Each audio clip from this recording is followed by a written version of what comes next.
The killer beast!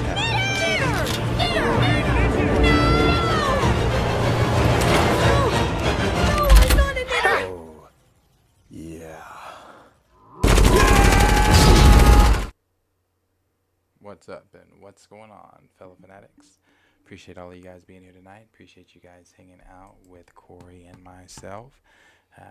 We are going to be your host for tonight's festivities. Q is still sick, so again, keep him in your prayers. He is not here with us tonight. But like I said, Corey and I are going to hold it down for you guys. We have a few things that we are going to go over and discuss with you guys. First, before we get into anything, I'll go over just kind of the rundown for what's to come. For those that are not aware, when Loki comes out on the 5th, we are going to be reacting to Loki live with you guys. This is something that everyone voted on in the chat the last time we discussed Loki. So we are going to be going live with you guys when we discuss Loki and watch Loki, obviously. So we will not put the, and again, we discussed this, so we will not put the video on the screen because we tried that with Secret Invasion. We tried to cover it, tried to do everything with it, and it still got copyrighted. So we're just going to put the timestamp, and you guys can follow along with us, and we're going to be commentating throughout the show, and obviously we'll discuss it with you guys afterward. But what I also am going to do is I'm going to do that with you guys live, but there is going to be an edited version of that live with the actual show, like we used to do, like with Moon Knight and Ms. Marvel and and She-Hulk when we were doing the reactions. So it'll be like that. It'll be a regular reaction that will be uploaded for you guys to watch in a replay for those that aren't able to watch the live or anything like that. So that is what we are going to be doing for Loki. And like I said, we are with you guys every Wednesday and Thursday as of now. That could change as far as being possibly more, as far as like maybe me coming in here with you guys on a Monday or a Thursday, or sorry, Monday or a Tuesday or something like that, by myself and discussing some things, like we have that Star Wars stream on Thursday, some things like that.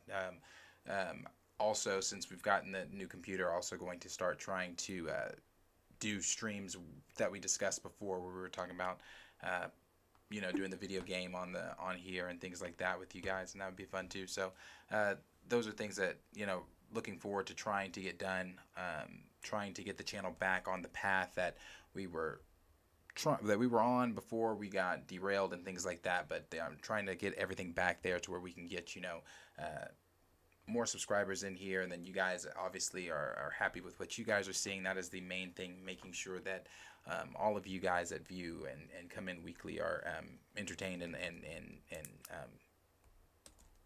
happy with the channel. So those are just a few things I wanted to say there at the beginning before we get going. Corey, how have you been since the last time everyone saw you?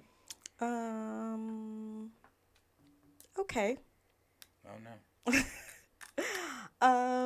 Life is lifing right now. Well, I shouldn't say that. Parenthood is ghetto right now, and it's been a lot this last week between me and that 3-year-old. But other than that, I'm doing pretty great. I went to the gym last week and this week, and I did leg day, and I went like 10 more pounds on my leg press, so I was pretty stoked about that. Nice. Yeah. Yeah. My week's been fun. Normal for you? Normal, just working and everything else, My new schedule is a little different. I still get to so my workout now, I don't work out in the morning, or I don't work out in the evenings anymore. Like I might run or something if I feel like it or something like that, or bike or whatever, but like my actual workout is now in the mornings, and so I wake up now at 3. Oh, Lord have mercy. I know. Get my workout in, then get dressed for work, head over, start the day. But it's so nice to get it done in the morning. Oh, yeah, it is. I've had to, I've had to switch mine to the afternoon. I mean, and it's not the worst, but I do miss my morning workouts. Yeah. I feel like it just helps you. It's a lot better. Start the day. Oh, that definitely helps me start. Because as a person, I am not a morning person by any means. Yeah. Like, I am just not. No, I feel you. I'm not.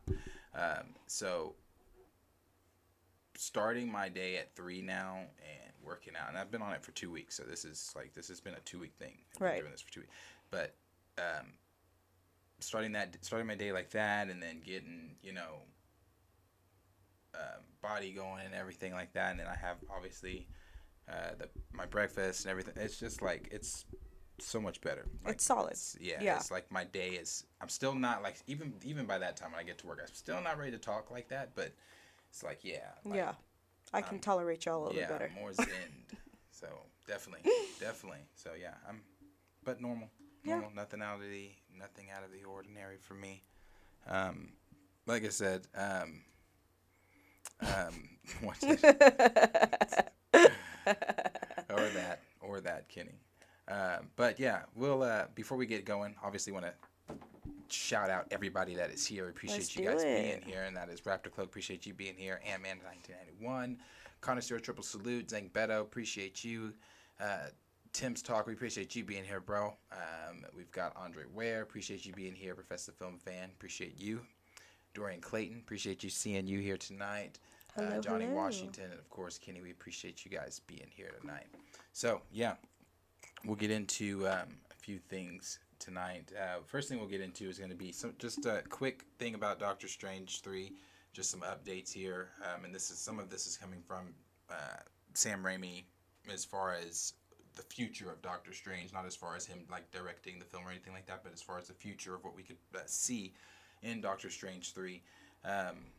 So we know that obviously with Secret Wars on the horizon, well, I don't want to say on the horizon. Secret Wars is quite a ways away. Right. It's nowhere on the horizon. It is so far. It's very far away. Very. So with Secret Wars discussed amongst Marvel fans and the MCU and things like that, we know that Doctor Strange is going to be very important moving forward. Obviously, keeping up with the comics, he's a very key player in the comics when it comes to Secret Wars and Time Runs Out and everything like that. So we know that he is going to be a very major key player in all the events to come moving forward till we get to Secret Wars. And we know that, a lot of that chaos and things that it's rumored, some of that chaos and things as far as like the multiverse officially being broken is going to happen in Deadpool 3. That is the rumor as of now. Okay. That is supposed to be the events of Deadpool 3 are going to lead directly into Secret Wars. That is what we have been told. Okay. So we're supposed to be seeing that, and Doctor Strange will somewhat be the heart of all of that, So we also saw that in Multiverse of Madness, the post-credit scene, that he's already caused Doctor Strange 616. Doctor Strange has already caused an incursion, and so is his variants. We know that Sinister Strange, obviously, is living on the surviving universe of the incursion that he caused. 838 Strange caused the incursion that the Illuminati ended up ultimately killing him for. Right. And then our Strange, as we know, Clea came in the post-credit scene because he caused an incursion. We're not too sure if Defender Strange that we saw at the very beginning of the film caused an incursion. And it's never anything that's talked about, but we do know for sure that those Strange variants that we've seen so far are the ones, including our own, are the ones that have caused incursions. Right. And there are, something else we've already discussed this once before when talking about Doctor Strange 3. The last time we talked about it was the Black Priest being, or Clea being the leader of the Black Priest, or I don't know if it says she was the leader. I think it was just she was a member of the Black Priest. Yeah. So in the Black Priest, being that big multiversal group that is going to be coming, searching for Doctor Strange in Doctor Strange 3, and from what we've learned, Doctor Strange is going to be exploring his dark side in this film. Mm-hmm. Obviously, we saw him with the third eye, obviously already dabbling in that, like all the Stephen Stranges do. One thing that we've all seen from Doctor Strange, and Sam Raimi gets into that, and I'll read that here in a minute, but Sam Raimi gets into it a little bit where he talks about his arrogance. He talks about how, Doctor Strange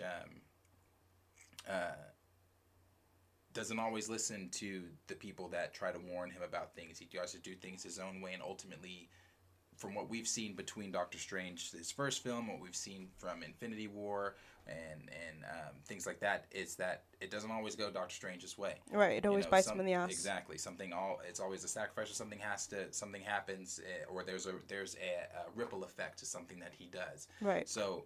And those are things that we're going to be seeing in Doctor Strange 3 as well. I mean, we even saw it in Spider-Man. Yeah. You know what I mean? Saw it Like in Spider-Man. Exactly. at that point, if that didn't cause an incursion on his end. Yeah, that's true. Right. You know, another thing that we learned, obviously, this was discussed in Multiverse of Madness, is that Doctor Strange is a threat to the multiverse. And right. And when it was Mr. Fantastic. When 838 Mr. Fantastic said to Steven, you know, the biggest threat to the multiverse is Doctor Strange. He didn't say you. He said the biggest threat to the multiverse is Doctor Strange. Right. He didn't specifically say, 616 Strange, which means that we're going to be seeing, obviously, his variants and things like that. I don't know if we're going to really explore how they're going to explore the variants, if it's going to be way more than it was a Multiverse of Madness, right. But obviously we know too that his variants are out there causing incursions, and the Black Priest are coming together and looking for Doctor Strange because of him and his variants causing all the incursions that they're causing. And obviously it's not just Doctor Strange. We know that Kang and his variants are causing incursions too. Right. But it's kind of like you've got both going on. And it's not, and obviously we're not just going to see that it's just Kang and Doctor Strange causing incursions, because we're going to see our first live action incursion in the Marvels. Who or what has caused that, yet to be known. But rumored is the first live action incursion is going to be shown in the Marvels. But what we've recently learned also about Stephen Strange, 616 Stephen Strange, about his dark side from Sam Raimi. He touched on it a little bit in the Art of Doctor Strange, in the Multiverse of Madness art book. And this is what he had to say. He said, Doctor Strange is a good person, but he's got his own psychological problems. He sometimes can be a little selfish, a little arrogant, proud, and this prevents him from being some flawless good guy. He wrestles with the dark side, and he delves into the supernatural in a way that some of the other magicians who are fighting for good think is immoral. There lies within a great conflict within the character. He went on to say that we know that He went on to say that he said he's a character at war with himself. We find Doctor Strange at the beginning of Multiverse of Madness as someone who has not only passed through the mastery of magic, but who is now dealing with the results of the life spent devoted to one's craft in extreme of his personal life. Or at the extreme of his personal life. So Doctor Strange 3 is going to explore Stephen being the problem, with the exception, like I said earlier, of Kang, of the multiverse falling apart and all the incursions and everything like that. And the Black Priest are not necessarily just looking for him. Yeah. But exactly. All they're not really going to our Strange to get his help with the incursion. They're trying to stop him, from causing another incursion or anything like that, from what Clea was saying. So those are some of the things that Sam Raimi had to say about exploring the dark side of Doctor Strange and things like that. And we kind of already knew that moving into Doctor Strange 3, from what we saw in the post-credit scene. Right, that was going to be a thing. That was going to be moving, going to be something that we were going to see. And obviously we've been seeing that. It's not like something that we haven't seen from Steven, as we were saying earlier, from Steven already in the MCU. Mm-hmm. I would already say, from like the films that we said about that he's already been in, we've seen him dabble in making decisions that, he may have thought were for the greater good, but not always for the greater good. Right. Even with what he thought, that was the best. He thought that the way that he dealt with Wanda was the best decision by dreamwalking, and obviously by dreamwalking he caused an incursion, and right. that's something that he was warned about by the 838 Illuminati. So,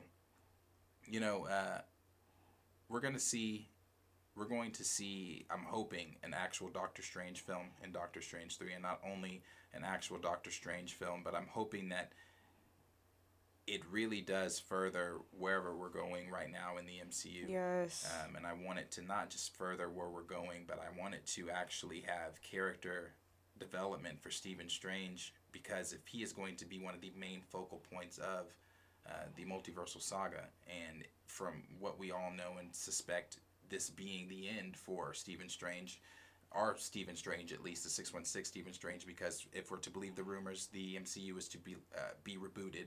I have a soft reboot at the end of Secret Wars, which we don't know what that could look like. That could be Right. several universes merged together from people, different from different universes, all stuck on whatever New Earth or whatever, wherever new universe they're in, or whatever, however that's going to look. But we know that that's going to be a soft reboot. So for our Stephen Strange, Secret Wars is likely going to be the end. So it'll be interesting to see what Doctor Strange 3 really does for, again, his character development and moving forward into Secret Wars. Right. I'm very curious to see how all this is just going to mesh together. I mean, I know the intention is Secret Wars, but we all know that we're not going to get a comic accurate Secret Wars. We're going to get an MCU Secret Wars. So I'm just so curious to see how they're, just because like where Kang's at right now versus where Doctor Strange is at, I just feel like they're on two completely different opposite sides, and I'm just very curious to see how they're going to merge that together, because No, it's going to be, it's like I said, it's really going to be interesting. I'm interested just because, one, I love the magic, witchcraft, all that type of stuff. all those things, yeah. So when it comes to Doctor Strange, he's not one of my favorite characters, but I am very interested in this. And I know Q has optimistic about it, with it being his favorite character after what he was given Right. in Doctor Strange 2. So, but, as always, questions for you guys. Let us know down below in the comments what you guys are thinking for Doctor Strange 3. That is quite a ways away, I do believe. But there are still things coming out about it constantly. So let us know down below in the comments what you guys are thinking about Sam Raimi's most recent comments on Doctor Strange moving forward in the MCU. And what do you guys think about the Black Priest and those rumors with Clea being a member of the Black Priest, and and with Doctor Strange in the comics being the leader of the Black Priest? Is that something that we think is going to happen at some point in the film, or some point is he going to become the leader of the Black Priest, or any of those things? Just let us know down below in the comments any of your thoughts down below. What are they saying? Ant-Man 1991, Doctor Strange is my favorite Marvel superhero. Nice. That's Q's too. Hi, Syrier G. Nice for you to join us. Black Claw 2 joined us. Nathan Moore said, I've been saying that. I think he was referring to soft reboot. I think that's when he popped on the soft reboot. Mm-hmm. Or about Doctor Strange not surviving Secret Wars.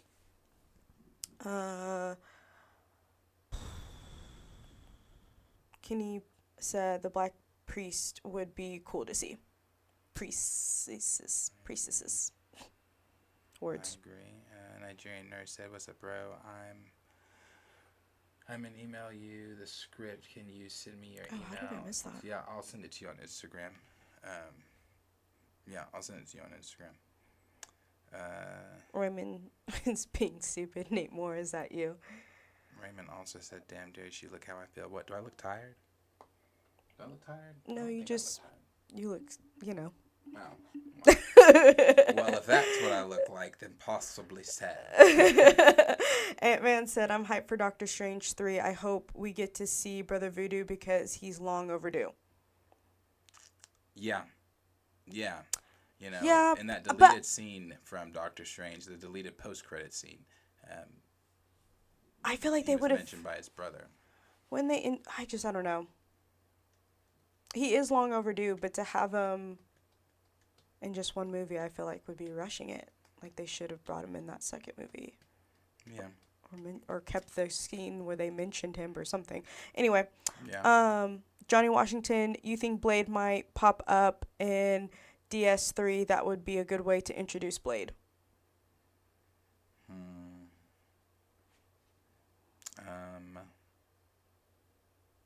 I don't know. I really don't know. You know, I don't really see Marvel coming for DS3 for a cool little minute. we haven't even heard anything about since the director was announced. We haven't heard anything about Blade in his own film Exactly. or anything like that. We just heard. Or if Mahershala. I think we looked this up last time. How old is Mahershala Ali? He's up there. I think the brother's like. In his 50s, for sure. Maybe He's like 49. I think we said like late 40s, 49, early 50s. Cornelius, 49? Yeah. Yeah. 49, yeah. Yeah. So they pushing 50, right? Yeah, they've got. I don't know. I mean, Yeah, I don't know. Is Blade even still? I mean, with the soft reboot about to happen, that's another thing. When is Blade coming out? How many times are we going to see Mahershala Ali's Blade before Secret Wars? And if they're doing the soft reboot, now soft reboot doesn't mean that that Mahershala Ali's Blade is going to be done. But we're talking Secret Wars is not coming out until 2027, 2028. Mahershala Ali is 49 now. And we are in 2023. That's a long time. Yeah. I mean, by the time we get to Secret Wars, if he's a part of it, that brother's going to be 54. Mm-hmm.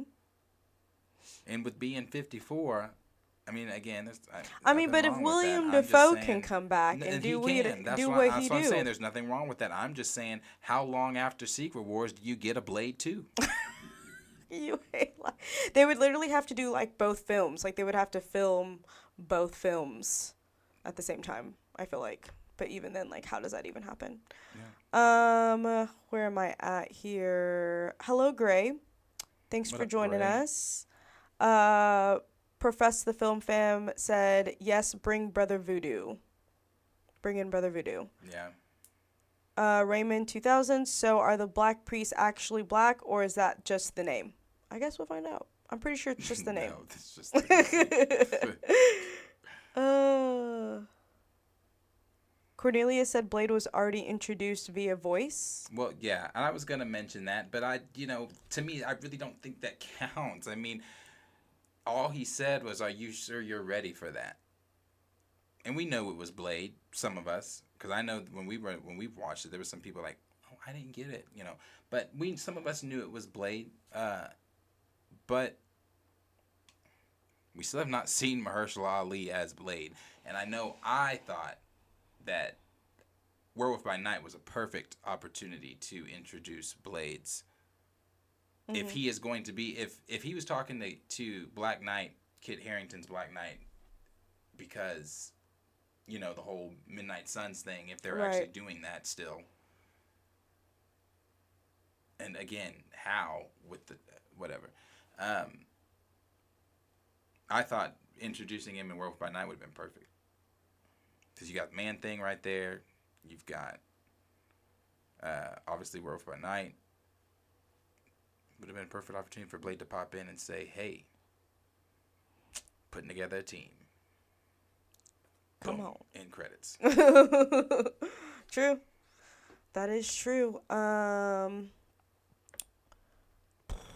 Raymond said they just started writing Blade today, if you get what I'm saying.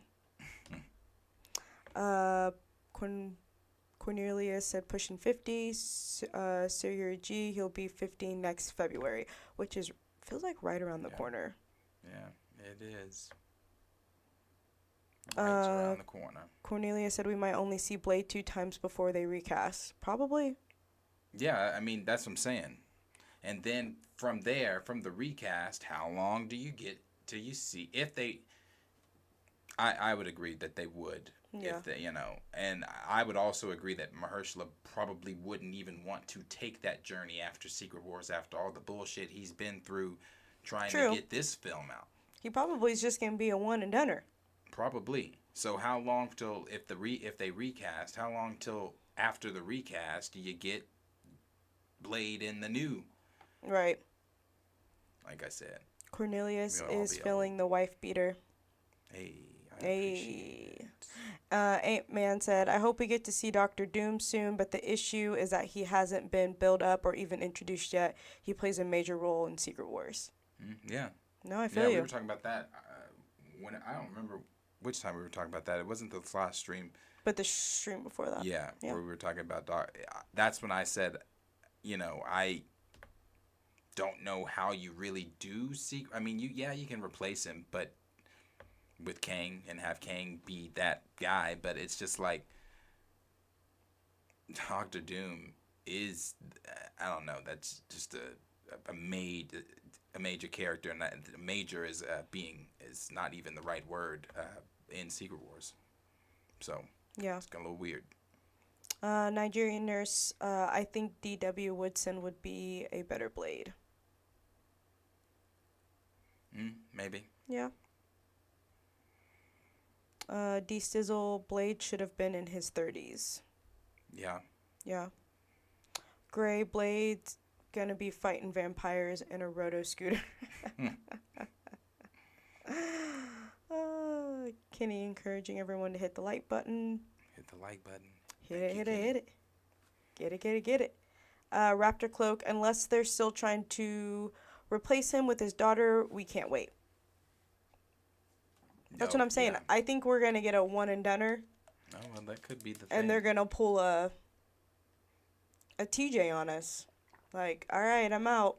Could be the thing. Here you go. I don't put anything past the MCU right now. You get Bladette. Have fun. Yeah. D-Sizzle, this Blade's going to need Metamucil serum.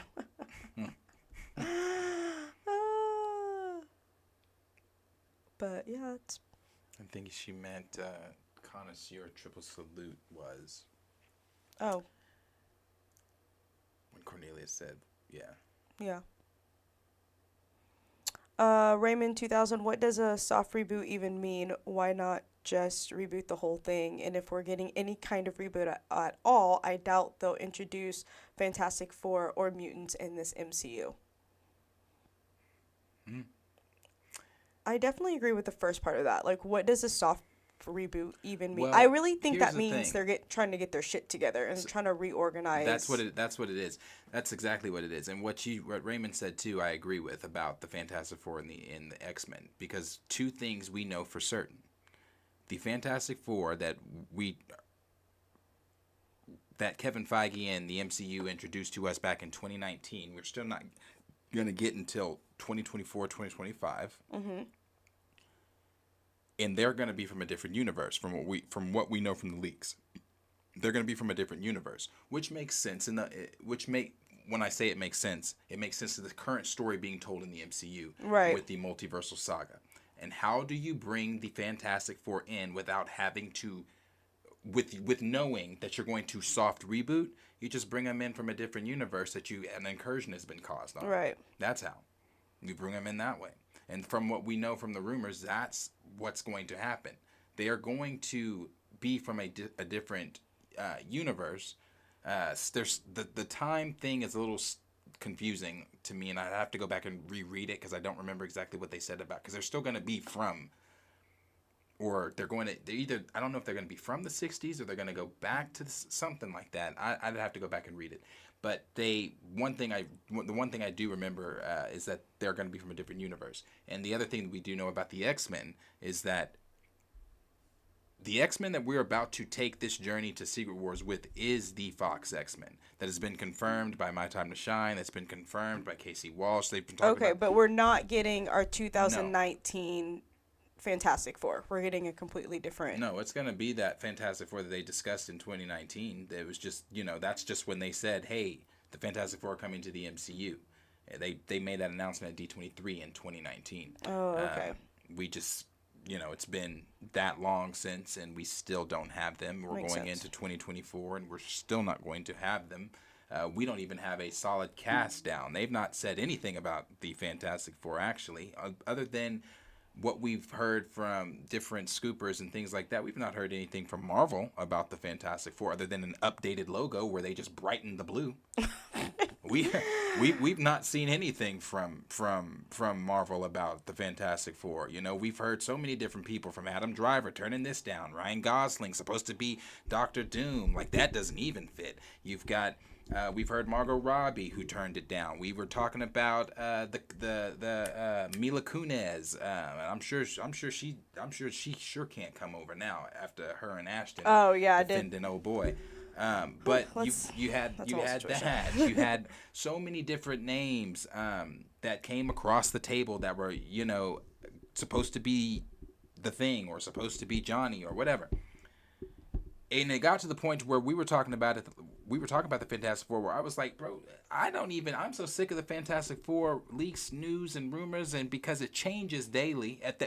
There was a time period that about 2 months ago where it was changing daily. Like, it was like, oh, no, now it's this person's rumored. Or we heard that this is going to be, you know. Yeah. And I was like, oh, God. This is too much. Yeah. So with the X-Men, it's going to be the Fox X-Men.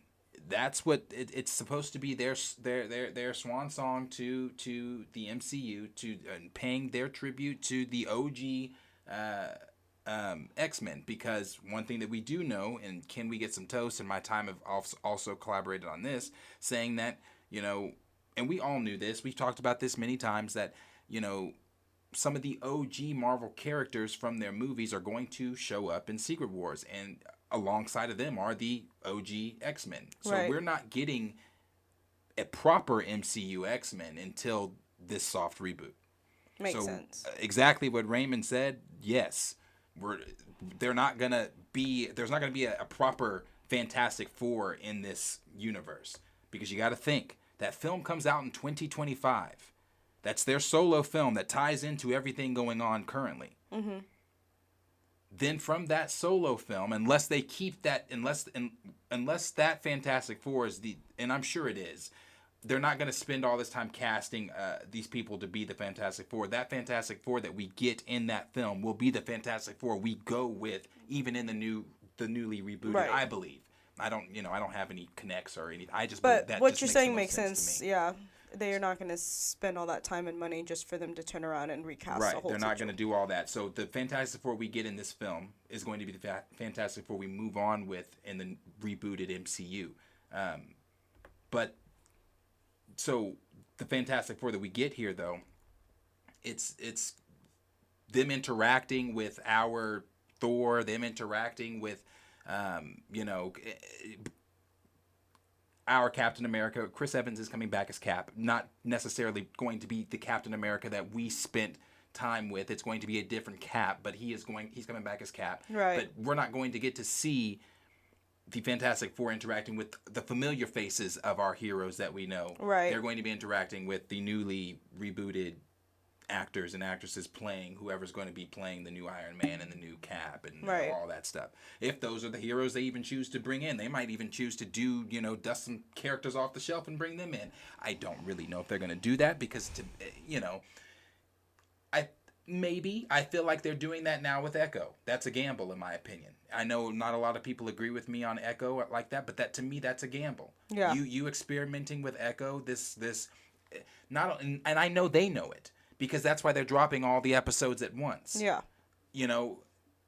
Viewership, week to week, how are you going to keep, and again, dropping all the episodes at once, and I know this is a little deterrent, but dropping all the episodes at once, that's also not a good sign if I'm a viewer, because that tells me, and that's just me, you may not agree, that you, Marvel, don't even really have confidence in this, because that's kind of saying we can't hold viewers' attention week to week with this show. Right. Maybe it has to be binged. Maybe that's the way it's watchable. But and maybe I'm being harsh. Well, because isn't Echo like the last show they're doing? I really don't know. Not in general, but just for like the year. Because isn't it coming out this year or next year? It comes out this year. Right. I think that's like the last show that we get for believe. the year. I believe. Don't quote Let me me- on that, because me look. probably not. Probably not, because it would overlap with Loki. Loki's going to be October 5th. Right. And then it's going to lead us into the Marvels. I believe so. Because that last episode, I think, is like on the 16th. Yeah, yeah, yeah. That yeah. So yeah. I mean, we'll see what it's all going to turn into, and maybe hopefully they have a better plan for whatever they're doing with the soft reboot. And you know, I didn't really discuss this the last time we talked about the soft reboot, but since we're here, I'm going to go ahead and discuss it. I actually no, I did discuss it. I did discuss it because I got asked. So I wanted to. I got asked recently, off, not on the stream or anything, but what I thought about the soft reboot and the chances of Black Panther and T'Challa and things like that. And I did answer that. I forgot. I did talk about that, and I actually was busting bubbles. And I wasn't, again, my love for T'Challa is never going to change. My love for that character is never going to change. That is my favorite Marvel character. But again, it's kind of like the whole time spent with the Fantastic Four and casting and all that. And all that.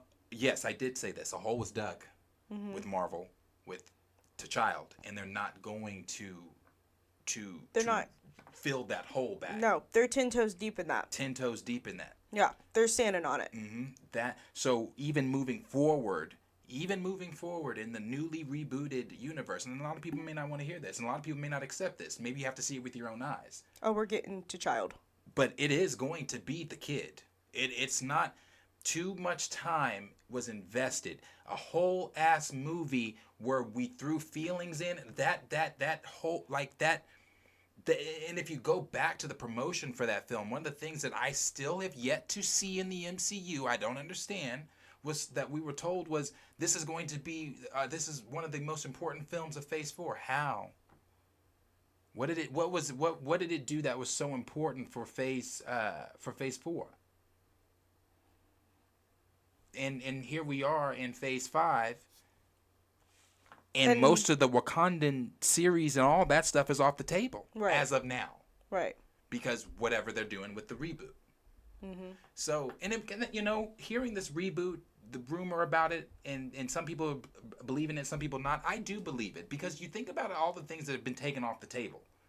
And that the Wakanda series being one of them, and maybe that could be because they could be reworking it. I don't know.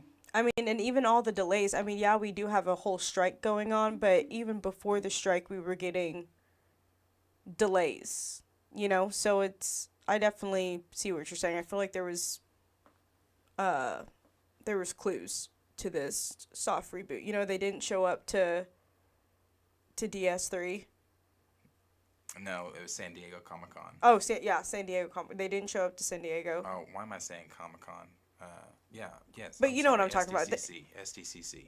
Okay. They didn't do Hall H. They didn't do Hall H. Like, there's just been a lot of signs that they were planning on doing this reboot.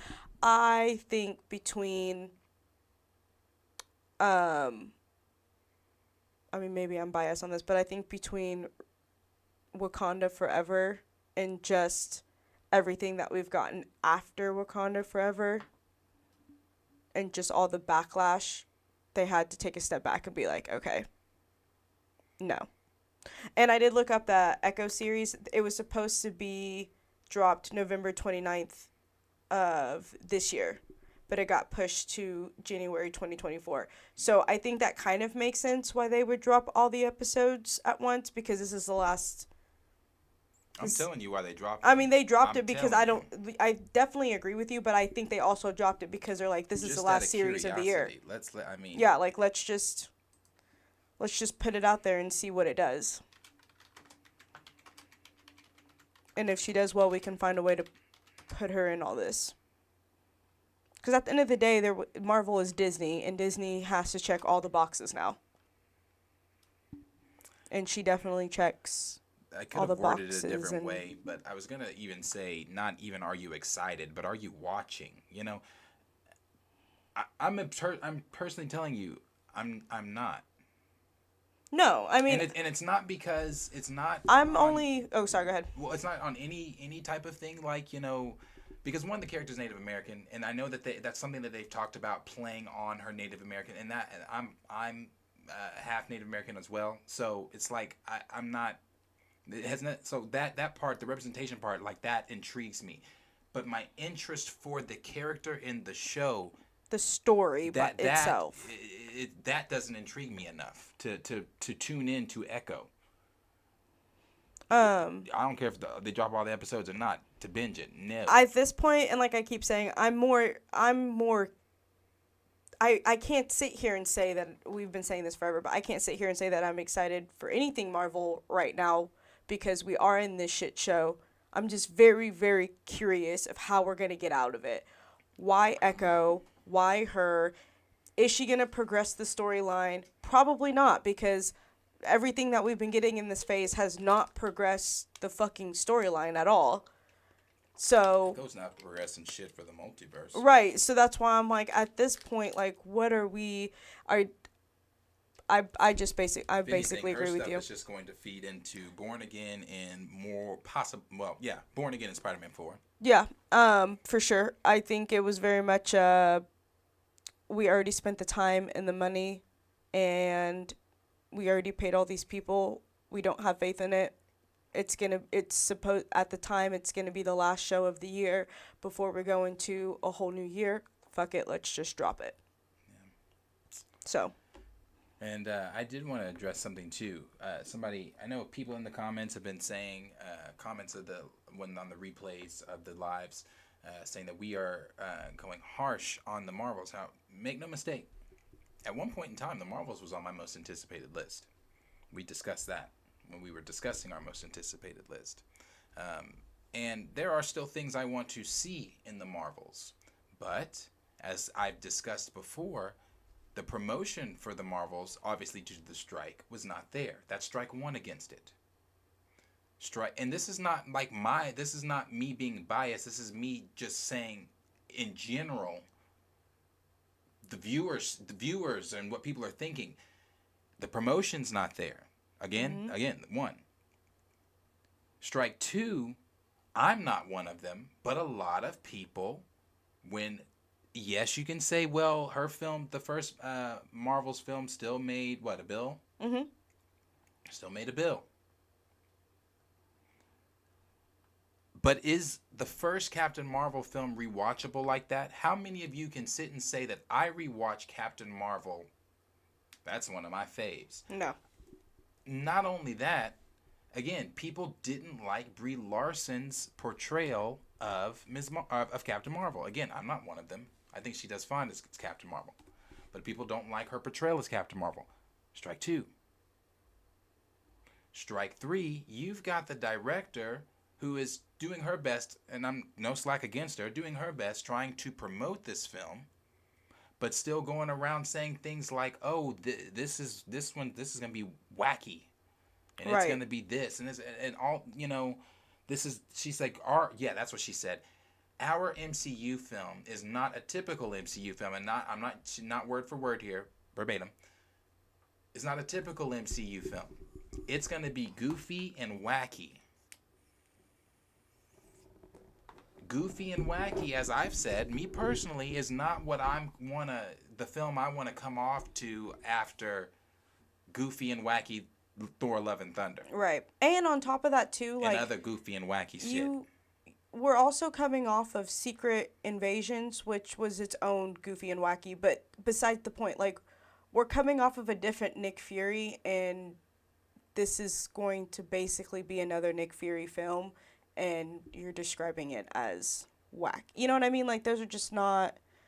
Because when I think of the Marvels, maybe that's just me, but... Or even Captain Marvel, I just go straight to Nick Fury. Yeah. I mean, I don't know. Yeah, Sam's in the film. Also, I mean, I'm going to see the film. Yeah. I'm just like... I'm just telling you now, I don't see it doing well. No. I mean, the Captain Marvel only made 1.1 bill. I just don't, yeah. Wasn't she, no. Yeah, I don't see it doing well. I mean, I hope it does. I really do. I do. I hope it does for the sake of Kamala and the sake of Monica. I don't personally see I mean, I don't know. I don't see Brie making it to the soft reboot. Probably not. She probably doesn't even want to. Yeah, I definitely see either Monica Rambeau or Kamala taking that role. Most likely Monica, because if they're still even doing the Young Avengers, Who knows? who knows? Who knows? Also, though, the Marvels is the most, not the most. It's one of, I forget where it falls on the line, but it's one of the most expensive films for the MCU. So it's one of the most expensive Marvel films. So with that, you add that on, that's a strike four. Why is that a strike four? Well, it's a strike four because to break even, I forgot how much it was. Shit. How much was it? Because I was reading about, to break even, was it 500 mil they would have to make? Just to break even, I believe. And I could be wrong on that number. I have to go. Sorry, I should have put the article in here, but I didn't plan on discussing the Marvels. But yeah. So you would have to think about that just to break even. So, do you really think that many people are lining up to go see the Marvels like that? I just don't. I don't. And like Grace said, at one point, that was one of my excitements was Monica. I was excited to see Monica. But after we read the leaks, we were like, oh. But we had all kind of, well, I don't want to say we all. Y'all jumped on it first in the chat. Y'all were saying, oh, watch them do some crazy shit to Monica. Watch them nerf Monica or do something to Monica where Monica's taken out. Yeah, and, from the leak, if we're to believe the leak, and the leak does line up with the trailer, that Monica is getting sidelined. Damn. Damn. Yep. What are people saying? Where are we at? We got Gray. Trayvon Rhodes could be a better fit for Blade at this point. Kenny, a soft reboot would basically consolidate everything into one universe, a lot like MK1 did recently. It's not a full reboot, but it's enough of one to justify what's justifying even doing it. Yeah. I think I read that wrong. Sorry, Kenny. Gray, Blade is going to be on some SSS tonic. Probably. Yuri, I told some friends earlier my issue with the MCU is the lack of direction in the current phase and characters. You ain't lying. Yeah. D-Sizzle, basically keeping the old universe going with new characters. I think that's what's going to happen.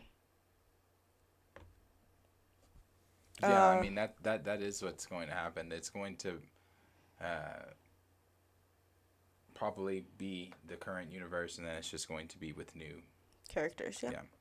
Andre Ware, I still like the idea of Fantastic Four being from a different universe, but will we ever see them? That's the question we are all asking. Yeah, no, we're going to see him. We'll see him. Will we? We'll see him in 2 to 3 years. We'll see him. Maybe. I'm not even putting all my eggs in that basket. Yeah. Ant-Man, I haven't seen Marvel movies since Wakanda Forever, and even that movie was a letdown. I hope we see some form of T'Challa soon that is not Toussaint? Toussaint. Yeah, well, You know? Who? It depends who is directing, I think, for us to even see. Hold on, let me see. At one point I thought we might see T'Challa in Secret Wars from a different universe. I don't know.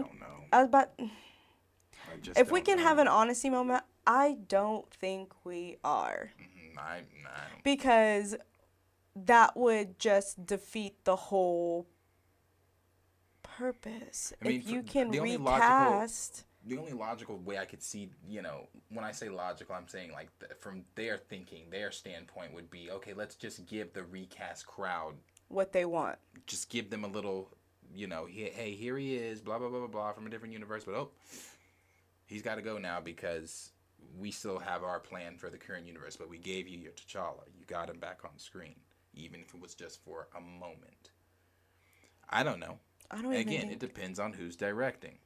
I don't even think they would do that. They may not. Because I feel like if they do that, it goes back to the whole recast. Like, if you can do it from another universe, if you can recast a T'Challa from another universe, you could have recasted a T'Challa for our universe. You ignorant And then there is the whole scroll theory. Marvel, it's not like they don't know. They listen. They listen, they know. We just don't know. So that could be, I don't, now, I'm saying all this as giving hope just to those that, I guess think or I want him back obviously too, but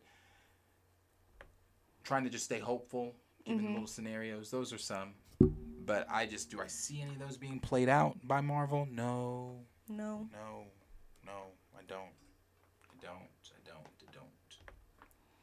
don't. We don't even know what the fuck's going on with Wakanda in the MCU. We really don't. Last time we saw it was... Yeah, we learned some new shit because it wasn't the Wakanda from 2018. Let me tell you. It was not. Don't come at me with, you can't see that they were mourning. Fuck you. Fuck you. The mourning does not have shit to do with the defense systems. Man. The mourning does not have shit to do with how badass of warriors and shit they should have been. And they just weren't. The mourning doesn't have shit to do with why the Queen Mother and Shuri are just walking around alone with no protection, no guards, no Dormalage, no nothing. No nothing. How Namor just flooded his ass into Wakanda not once, but twice, and on the second time killed the Queen Mother. That's what I learned about Wakanda. Crazy. We got a lot going on here, so I'm going to skip down to the bottom here. Ooh.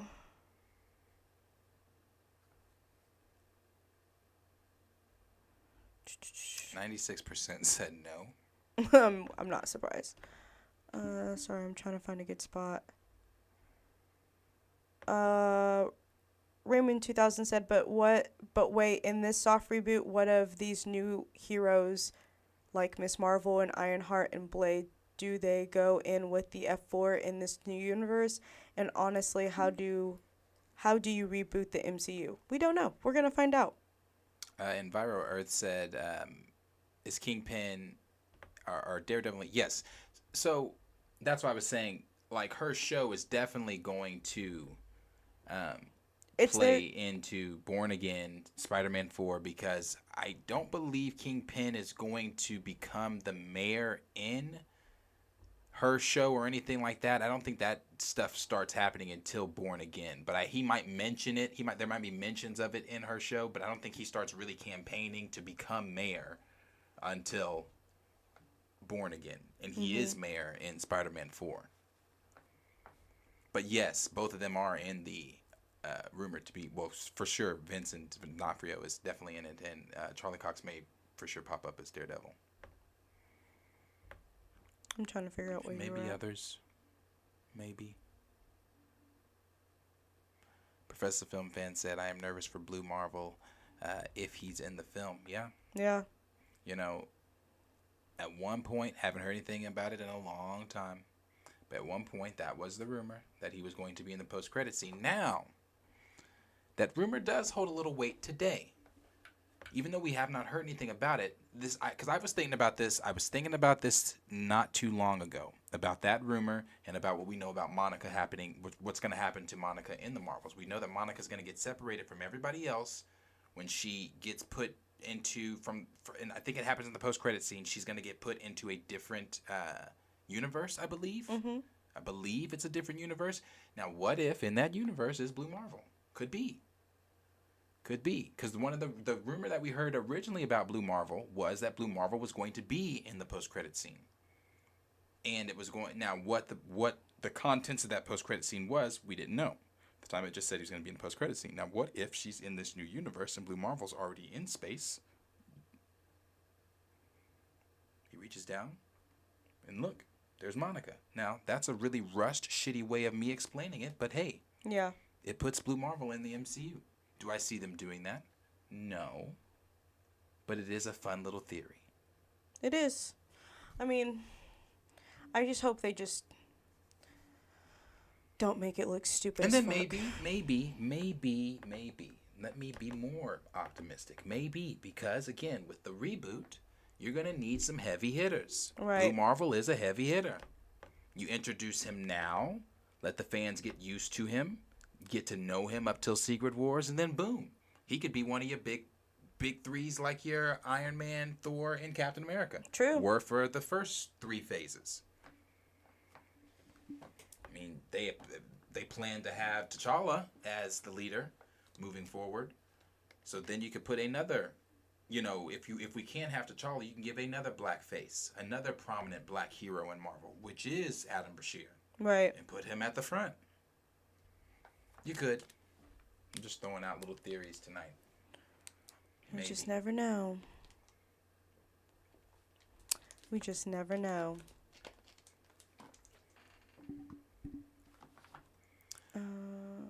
Let's see. Raymond said, "How do you do Infinity War again and better?" You can't. You can't. That's but see, that's what Kevin Feige said was, we want to be bigger and better than we were the last time than we were. We don't want to repeat some of those same things and da da da da. And again, that is the question. How? I know how. Russo brothers. Yeah, well, Bring them motherfuckers for back. sure, bring the Russo brothers in. Bring them back. Bring them back. Bring them back. Yeah. Cleve17 said, "Would you be cool if Ashley Walters played Blade?" I would have to see a face. Let's see a face. I would be. I've seen this brother. Yeah, I've seen him play in. Oh yeah, he can pull Yeah, a Blade. I could see him pulling Blade for sure. How old is he? You see his age? No, I didn't. Check his IBD up there. Should tell you. Or IMDb or whatever. He's born in 82, so he's 40 something. Mhm. He's 40. Not 40, but Getting there. no, I think he's 40. Right. Yeah, he's 40.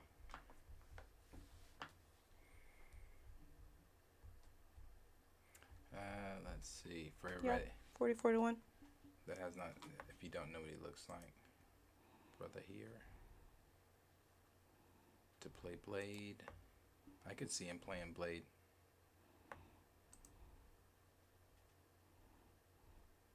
Yeah, I could see him playing Blade. Yeah. Yep. D Sizzle said, I like Comic Echo. She doesn't need a show, especially with that weak actress. Her best storylines are Daredevil related anyway. An Elektra show makes more sense. Yeah. Elektra, sorry. I do not have my contacts or my glasses on, so I'm blurry. Nathan said Nia DaCosta didn't get to make the movie she thought she would be able to make. Kevin Feige had his hands all over it. She's preparing audiences if they hate it. Well, I believe it's also the shortest MCU film too, isn't it? Yes, it's the most expensive, but I think it's the shortest as well. Do you think it's the most expensive just because of all the effects? Probably. You know what I mean? Because we're going to be in space, so it's not like we're going to be seeing humans. Yeah, probably all the effects and all the swapping of places and the bangle, whatever we're going to see with the bangle, and yeah, all of that. I wonder if is Kang in a post credit scene for this?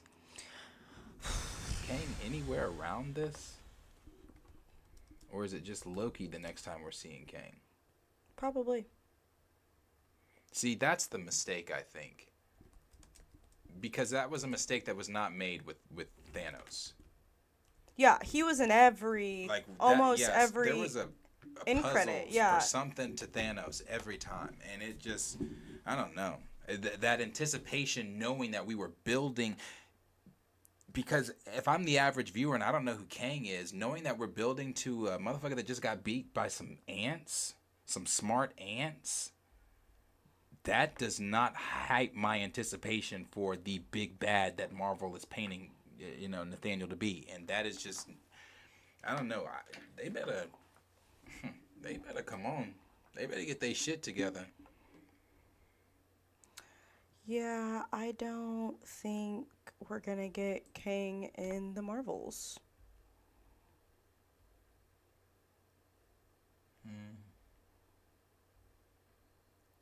Let's see. Honestly. Yeah, Cornelius is over here playing. Don't give me, bruh. Trust me, I have ESPN locked on my phone. If that notification would have came through, I promise you, any of this shit we talking about would not have been on the table. Trade Clay if you want to. That's some stupid shit. I don't know who you're talking about, but And I know now that's basketball talk. We could go into that. That talking about Dame getting traded to the Bucks. That's scary. But no sports talk. sorry. It's my channel. We can talk about sports. I mean, if you want to talk about sports, you can. But that's just not where I geek out. We won't go there. But I mean, yeah. Shall we? Do we want to read any more, or shall we move on to the next topic? I really like answering the questions, but we can move on. What was the next thing? The next thing I was going to talk about was just House of Dragon. Yes. And some of the things that we know about House of the Dragon. Give me some updates. I miss my babies. So, House of Dragon, as we know, the next seasons, Giorgio Armani has said that it's going to take at least, at least 4 seasons of 10 episodes of 4 seasons with 10 episodes in each season to properly tell the dance. Right. And the strikes really did not affect House of Dragon at all. From what I was reading in an article last week, earlier this week, is that they are going to be wrapping filming.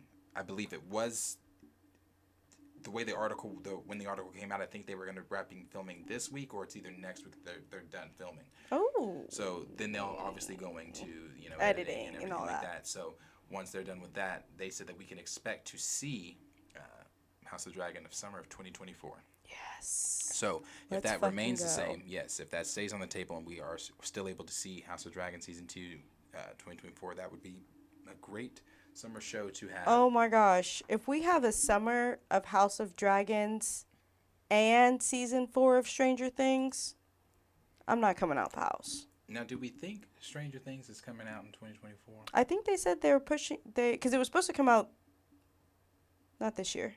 No, definitely not this year. But yeah, I think it just got pushed towards the summer or end of the year. Because it was supposed to come out early of 2024. Because I feel like even now, see, that is making me want to look at that. I feel like, look that up, because I feel like 2024 is even ambitious. Because it took them how long for us to get this season? And this next season is supposed to be the final season, so you're going to want to up it from this last season? It took us a long time to get season 4. And with the strikes and everything that just happened, they haven't been filming or writing. if they're even close to trying to film. Maybe they are filming.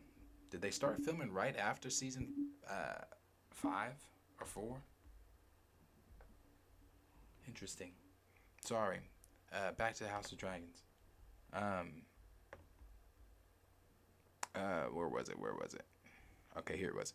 House of the Dragon was confirmed to be returning for a second season on August 26, 2022, not even 1 week after Season 1's premiere. Episode 1 debuted on HBO and saw incredibly high viewership numbers. As of writing, Season 2 is in the midst of filming. Not anymore. I believe, again, they're about to finish that. Right.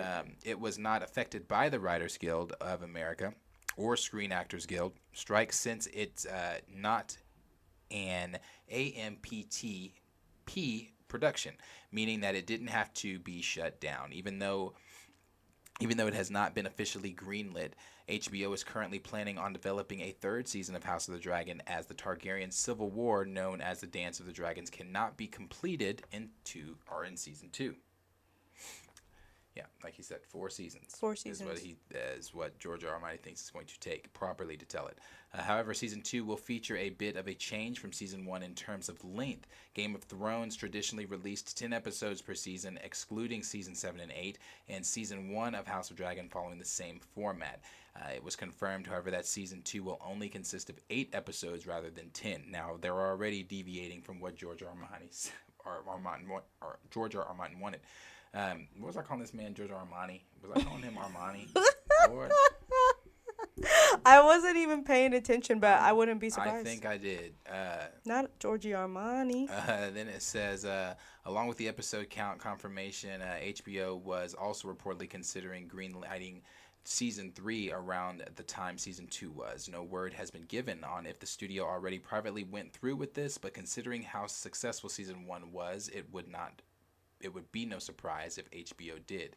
HBO has never specifically stated how many seasons it feels House of the Dragon needs, but Martin, the writer on Fire and Blood, the book that House of the Dragons is adapting, stated in one of his not a blog post that it would take 4 full seasons to tell the story. It's going to take 4 full seasons of 10 episodes each to do justice to the Dance of the Dragon from start to finish. However, this is when HBO was planning on each season of House of the Dragon consisting of 10 episodes instead of 8.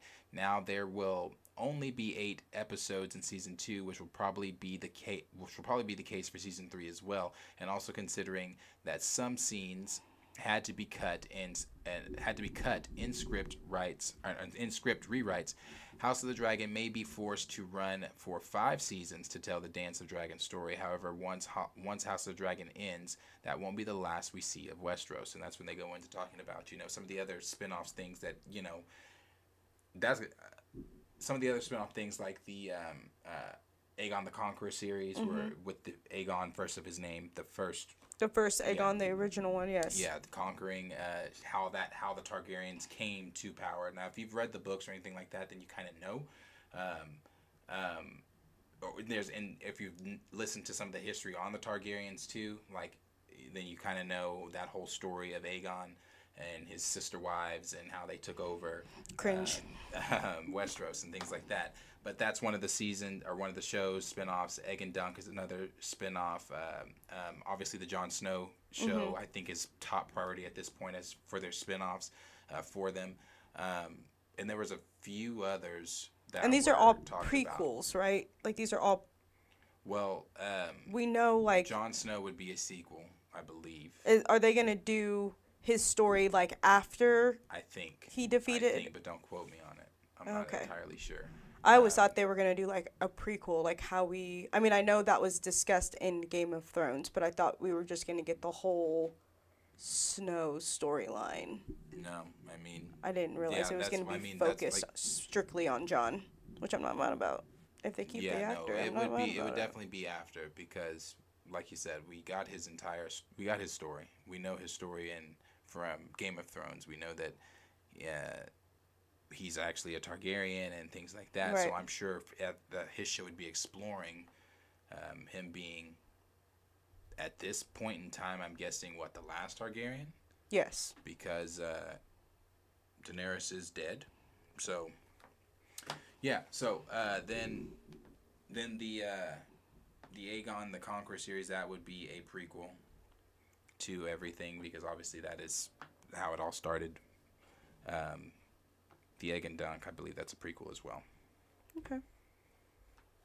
So, but yeah, those are some of the. Did they mention other shows that they were trying to do? Ha. Sorry. Going back to Stranger Things, it's most likely to be early 2025. So you were right. I think they pushed it back a year. Which sucks. Yes. Okay. There it is. The Sea Snake. That was another one that they were trying to do. Oh, yeah.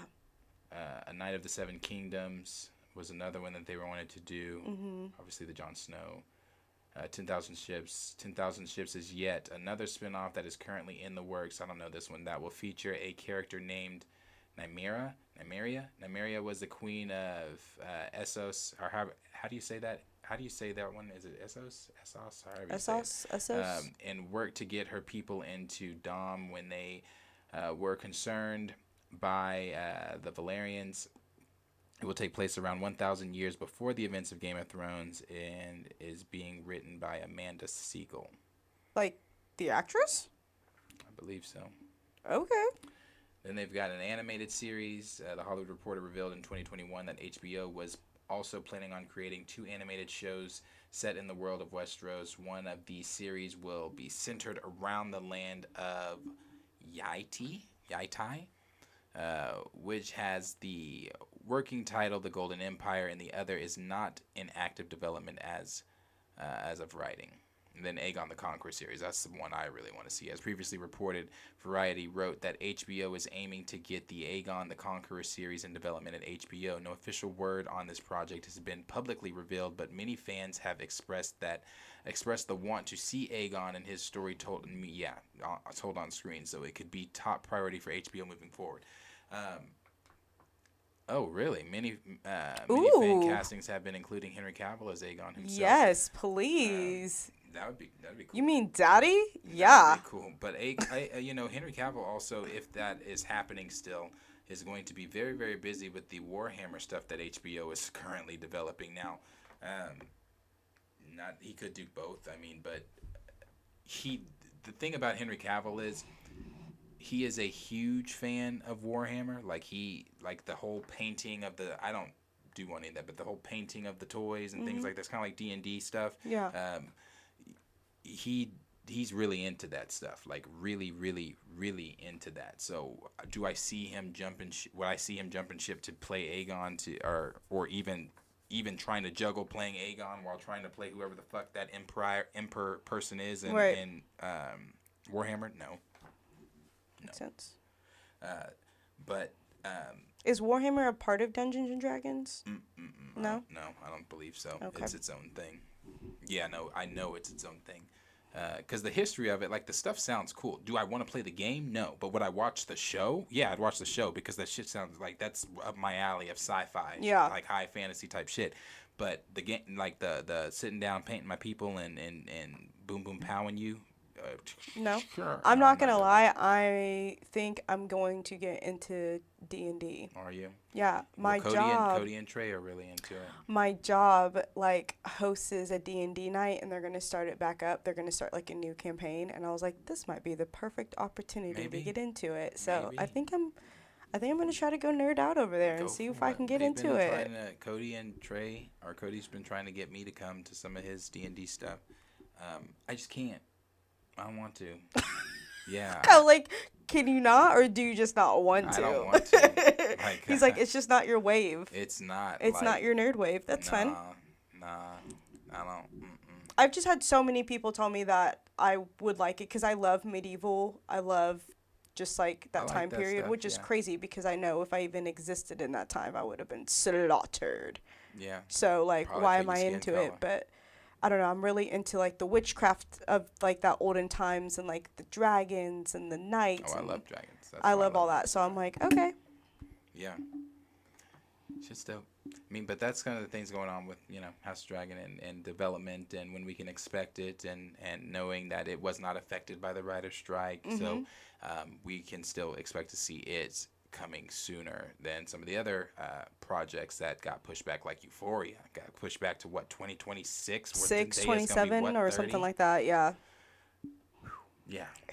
Are we gonna anyway? Let us know down below in the comments what you guys are thinking about House of Dragon, and if you know, did you tune into the first season? Did you watch Game of Thrones? Were you not a big Game of Thrones person? Did you not really care? Because I know a lot of people said, and I agree, House of Dragon cannot touch Game of Thrones. Game of Thrones is still top tier. House of Dragons was great though. House of Dragons. But you know, what are you guys great. thinking down below? Let us know down below in the comments. But on Euphoria, are people gonna care? Because listen, I'm still trying to remember some of I remember season 2. Like, I remember season 2, but like at that point, are we gonna get excited? Yeah, like I'm gonna have to go back years. Yeah. When was that? 2020 for season 2? Was that 2020? I have to go back to to watch that, like 6 years to refresh what happened, because that's gonna be a long previously on, or whatever. Like that's a long time. That is a very, very long time. All right, let's see what these comments are talking about.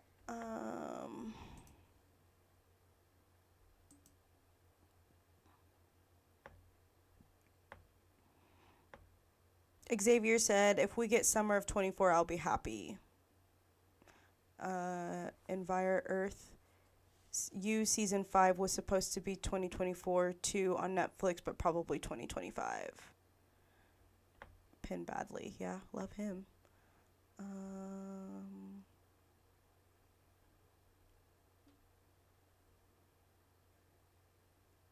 Grace said, I need to open up a bar so I can play those shows on a big screen TV. Or just get a big screen TV, maybe? Guy math right there. Enviro Earth, I'm a U fan. I was thinking the same thing, probably not until 2025 for you. Oh, sorry, I didn't see that one, sorry. I'm going to confess, I haven't really watched you. Like, I've seen, this newest season? No, any of it. Like, I've seen, parts of episodes here and there, and, I get the gist of it, but, I haven't fully sat down and, It's a great show. Watch it. But everyone's I love Dexter, really, so everyone's you would totally get into you. Which I had to stop watching Dexter, because that show was giving me the first season of you is really, I mean, I like season 3. I like season 3, but the first 2 seasons are really good. Yeah. I need to just sit down and watch it. Cornelius. I'm just glad we won something in my lifetime. Oh, he's talking to D-Sizzle, sorry. About Bucks, I think. Bulls. I don't know what you guys are talking about. Sports. Yeah, Sir Yuri G said the kids on Stranger Things going to be looking around 30-something when their season starts. I'm telling you. Man. I'm telling you, Stranger Things. But, I mean, a year versus 2 or 3, that's different. Yeah, no, you know what I mean? that's fine. It's just, oh, shit. Got chills. It just, I don't know. But, I mean, at the same time, what's her name? Main character who plays 11. She's married. Oh, Millie? Yeah, Millie. She's married. And crazy, Noah's back in college. And, you know what I mean? So, I mean, he's not wrong. Yeah. Dorian said, I just want to see Henry as Aegon and how big Balerion is. Yeah. The Black Dread. Cornelia said, whoa, not daddy. Yes, daddy. I'm sorry. Did y'all not see The Witcher? Were we not seeing the same things? Were we not focusing on the same things? No, probably not. That's Soups. But Grace said Aegon would be dope. The fall of Harrenhal in the original Field of Fire would be sick. Yeah, seeing him and his sister wives board. I completely agree with who said it. I forgot. Dorian about Balerion. The Black Dread, as big as we saw his head, his skeleton head in Game of Thrones when Cersei takes. Who did she take? I forget. Wait, what season is this? I don't even remember what season it was, but she takes.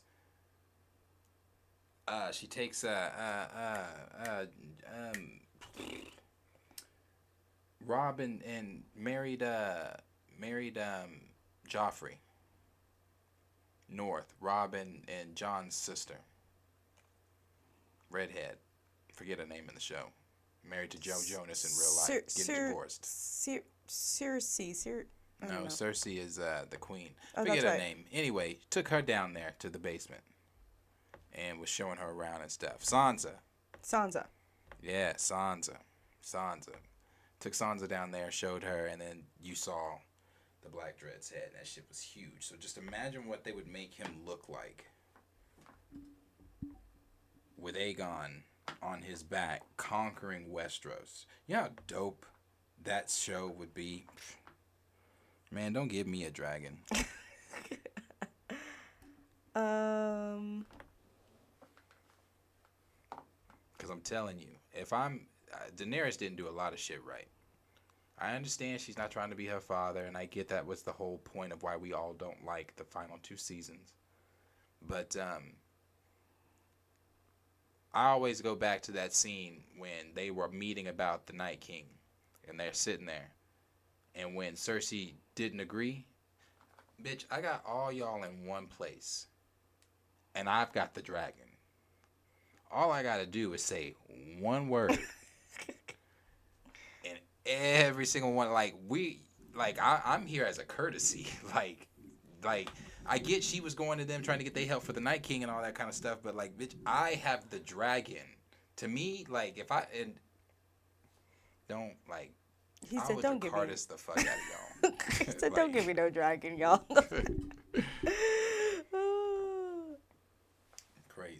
Crazy. Okay, let's talk a little bit about the Michael Jackson biopic. So we've talked about the Michael Jackson biopic before. We know that that is going to be coming out. I believe that it is coming out late 2024, early 2025. I got to remember what they said on that. I want to say more on the 2025 side. But we know that they are currently working on the film, and the director, Antonio, if I'm saying his last name right, is it Fakwa, was talking about how he was blown away by the resemblance of Mike and Jafar and things like that. And we've all seen the pictures. We saw the original pictures that Jafar posted on Twitter. We saw the things that his uncles were saying and things like that. We've even seen the pictures behind the scene, well, not behind the scene pictures, but pictures of him out recently letting his hair grow out so that he can look more like Mike did in certain eras of his life and things like that. So Jafar obviously is putting a lot of work into portraying his uncle, to making this film. Not just him, but the family is very much involved. The estate is very much involved. We also know that that director, Antonio Fakwa, is also very much involved on making sure that the story being told here during this biopic is, as he states, and I'll read it, a human story. Yeah. They're going to dive into the good, the bad, and the ugly, but they're going to make sure that this is a tasteful story told about Mike, not some story where you're taking this brother's name and dragging it through the mud, as we are currently doing by reopening this trial, by a man that is been gone since 2009, who cannot defend himself, but yet we are reopening a trial. So that is what they want to make sure that this film is not a witch hunt, not something where we're trying to throw dirt on somebody's name who's been already proven innocent in a judicial system that you set up. He's been already proven innocent, but yet we want to continue to drag his name through the mud. So no, that is what they are trying to make sure that this film is not. So I definitely appreciate the director. I appreciate, obviously, the family and as a fan and things like that.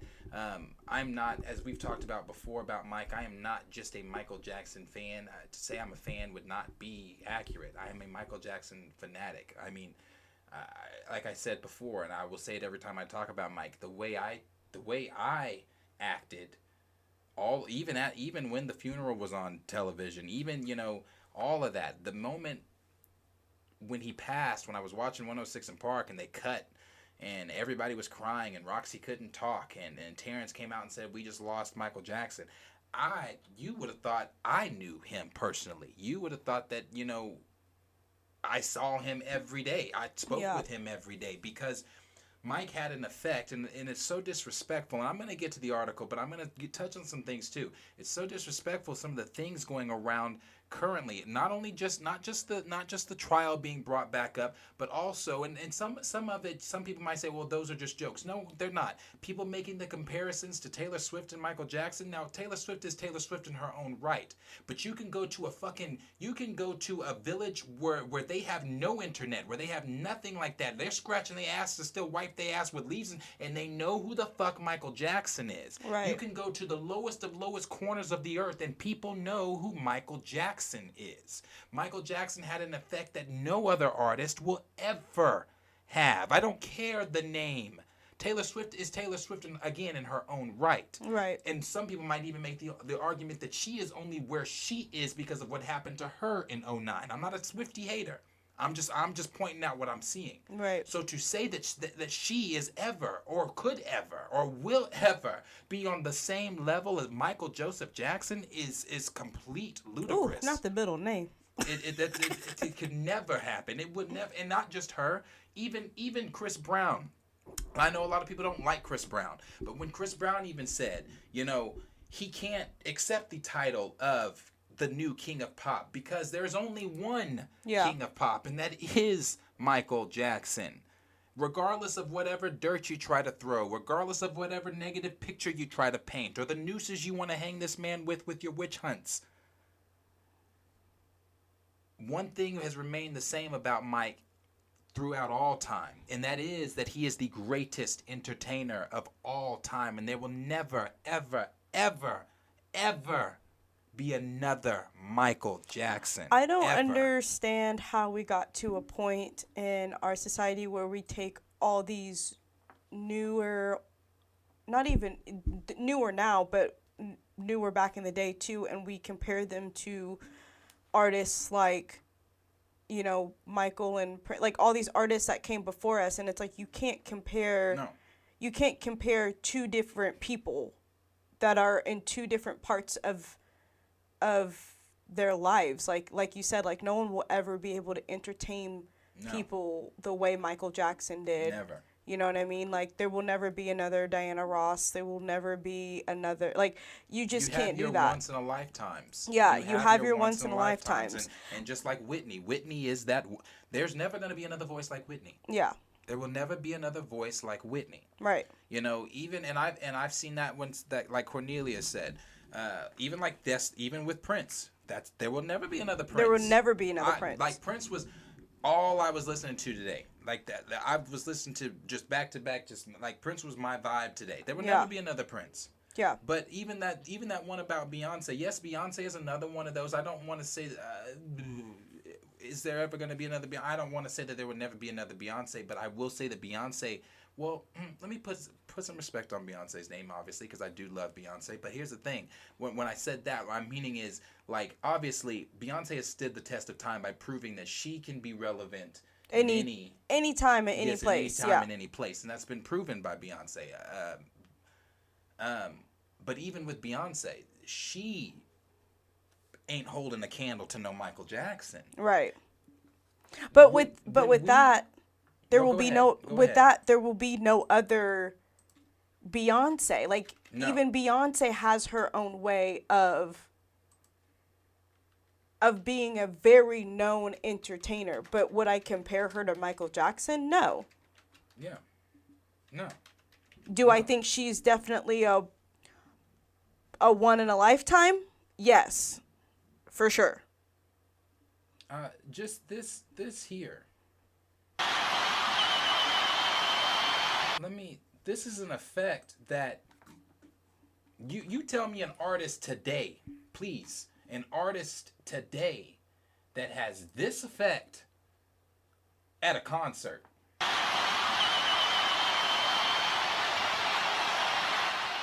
The man hasn't even opened his mouth yet. Mind you, he just came on stage to start the concert.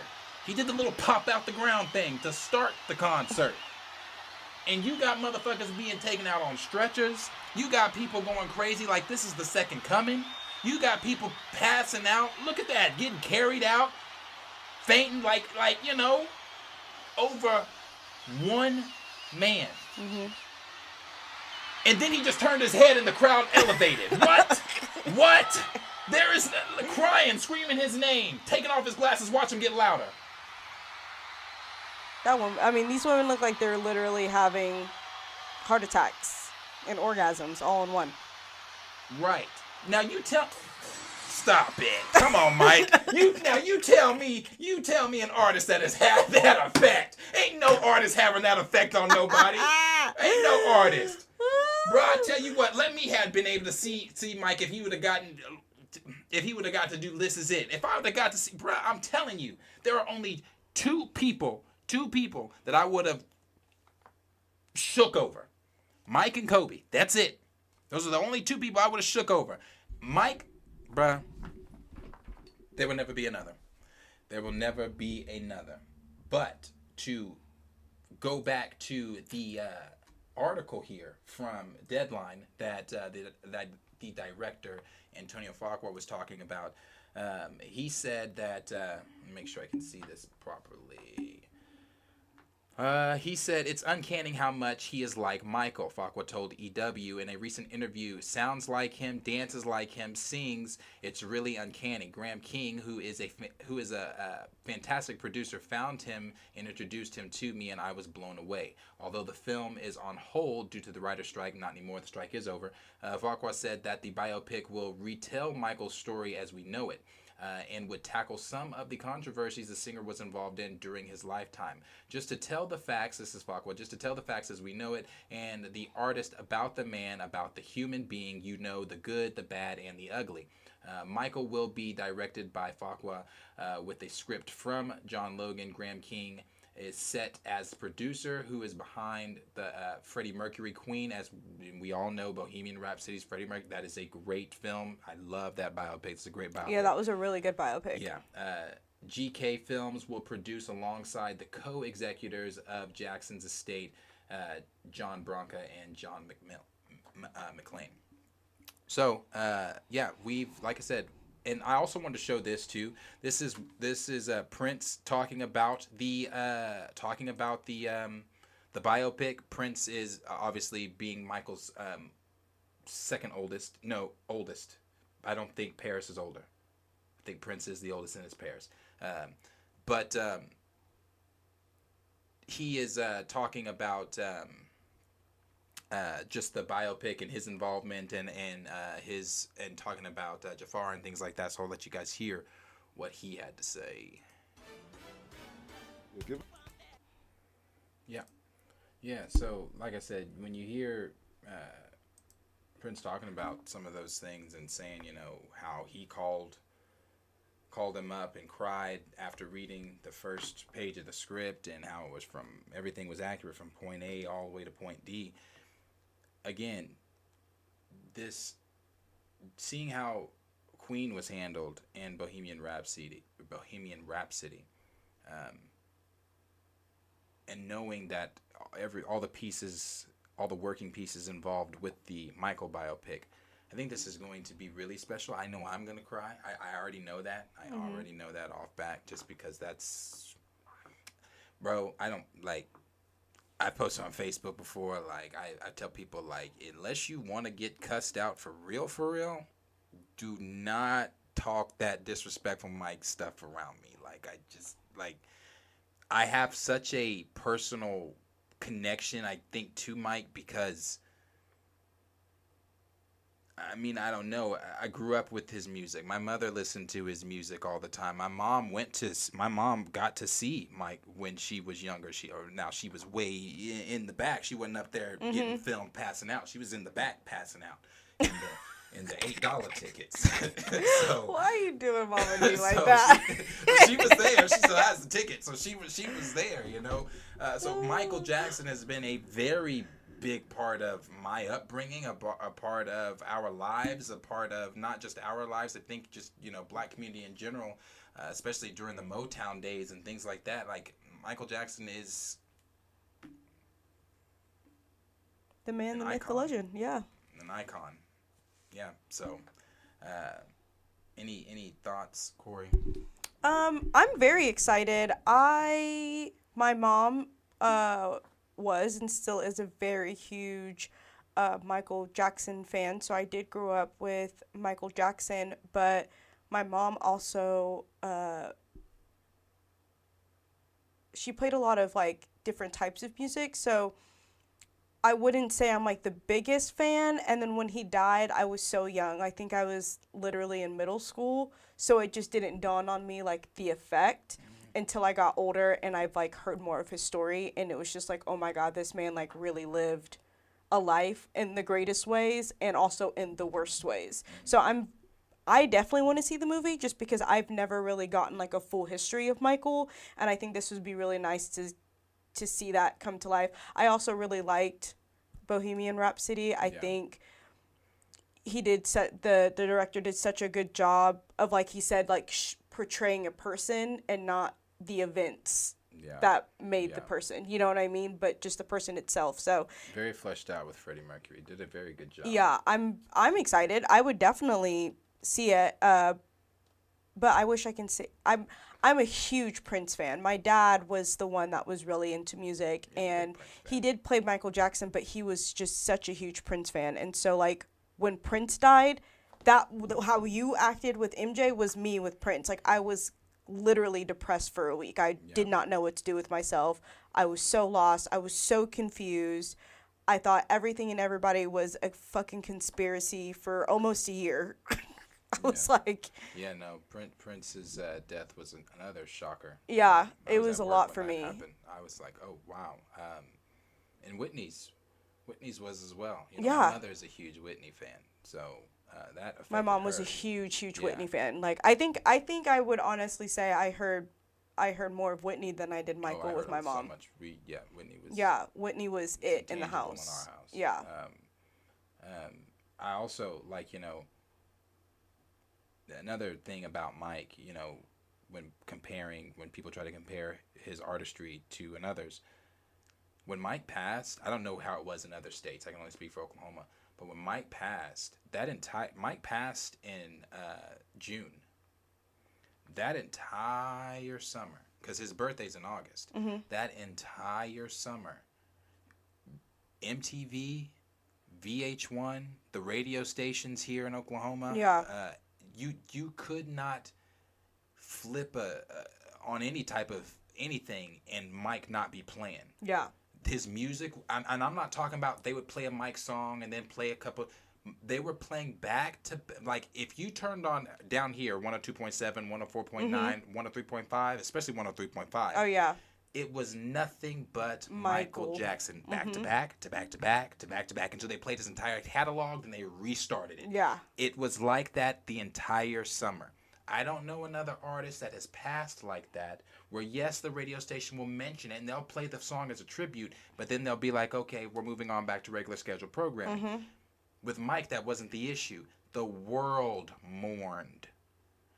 It's just different, bro. It's just different. It's different. So I really get, like, when people try to say, like, oh, well, there's another. No, there's not. There's not. Oh, there's not. There's not. It'll never be another. So, did I close this? No. So, as always, question is for you guys. Let us know down below in the comments what you guys are thinking about the Michael biopic. How excited are you for the Michael biopic, or is it something that you're going to be lining up to go to see? Are you worried about it because this is, you know, somebody, if you are one that holds Mike so dear to your heart, are you worried about it, how they're going to handle the controversy? Because that is something that is, you know, big on the table, the controversy, how they're going to handle all that stuff.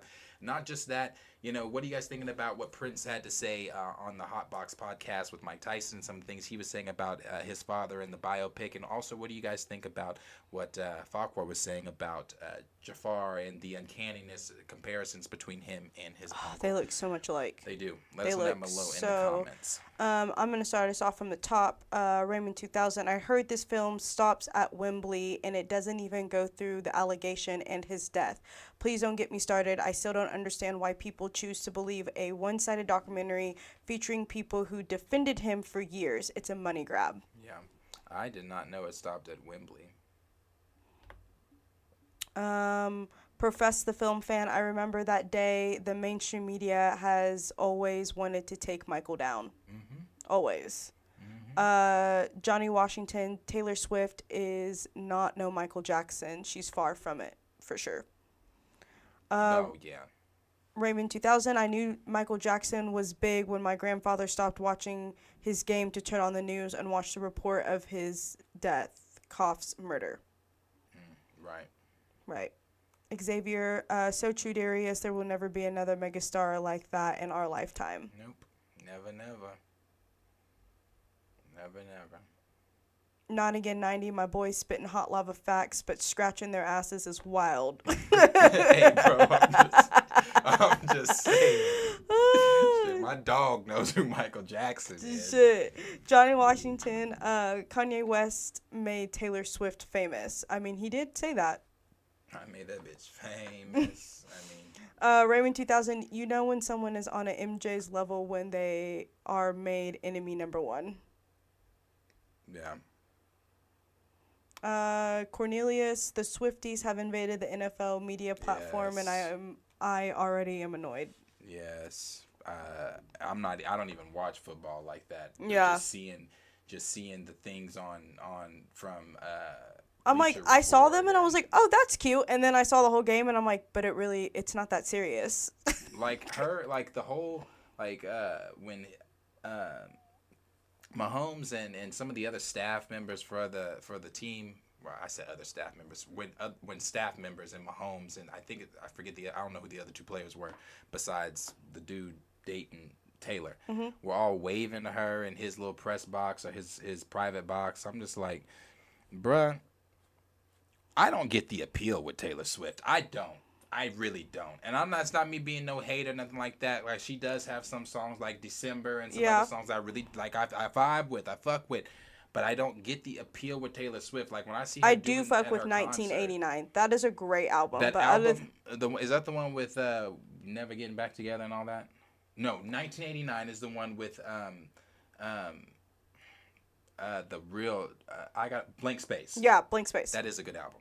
That is yeah, a very but that's good the only album. album I can really fuck with. That's a very I good think album. she's cute in her own way. I think I feel like for a celebrity, she seems very normal. And I feel like that's what appeals her to these men. And then when she acts normal, they're like, you're crazy. And it's like, no, Yeah, but you're see, just me and one of my jackass. coworkers were having this conversation today. Is it the men? As many times as she's been with all these people, is it the men or is it her? It could be a little. I mean, this last album she addressed it. Some of it is her. Yeah. It's me. Hi, I'm the problem. It's me. Yeah. Okay, back to Michael. D-Sizzle Darius with that MJ jacket, glove, and Jerry curl. You know it, baby. Is that what you're going for Halloween this year? I think that's a great idea. No. I am going to be, and I'm going to kill the fuck out. This is one of them that I'm doing. One of them I'm doing is scary. It's a scary shoot, photo shoot that I'm doing. Ooh. This one though, the other one I'm doing, I'm gonna kill this shit. I promise you. Are you keeping it a surprise for No. us? Oh. Well, should I? I say yes. I mean, tell me when we get off, but like, keep it a surprise for them. I will. I'll keep it a surprise. But y'all gonna be like, gah. Yeah, bruh. Raymond 2000, MJ was hated more than he was loved during the last 25 years of his life. None of these artists have these witch hunts. Right. Johnny Washington, MJ and Bob Marley is the greatest and not even close. And it's not even close. It's not. James. Cornelius Prince is the greatest musician. I wouldn't say he's the greatest, but he's definitely up there. Prince also has don't sleep. Prince got the vocals too. Oh, I mean, for sure. He's one of the greatest to do Yeah. it, for sure. Like, I'm never putting disrespect on the Prince. D-Sizzle, James Brown was his idol. Talking about Michael. Nathan Moore, talented versus mediocre. Yeah. Gray, he's the only artist who wowed us as children, teen, and a man. Yep. And the only one that is generational, bro. You can, like, my my little cousin is 8 years old.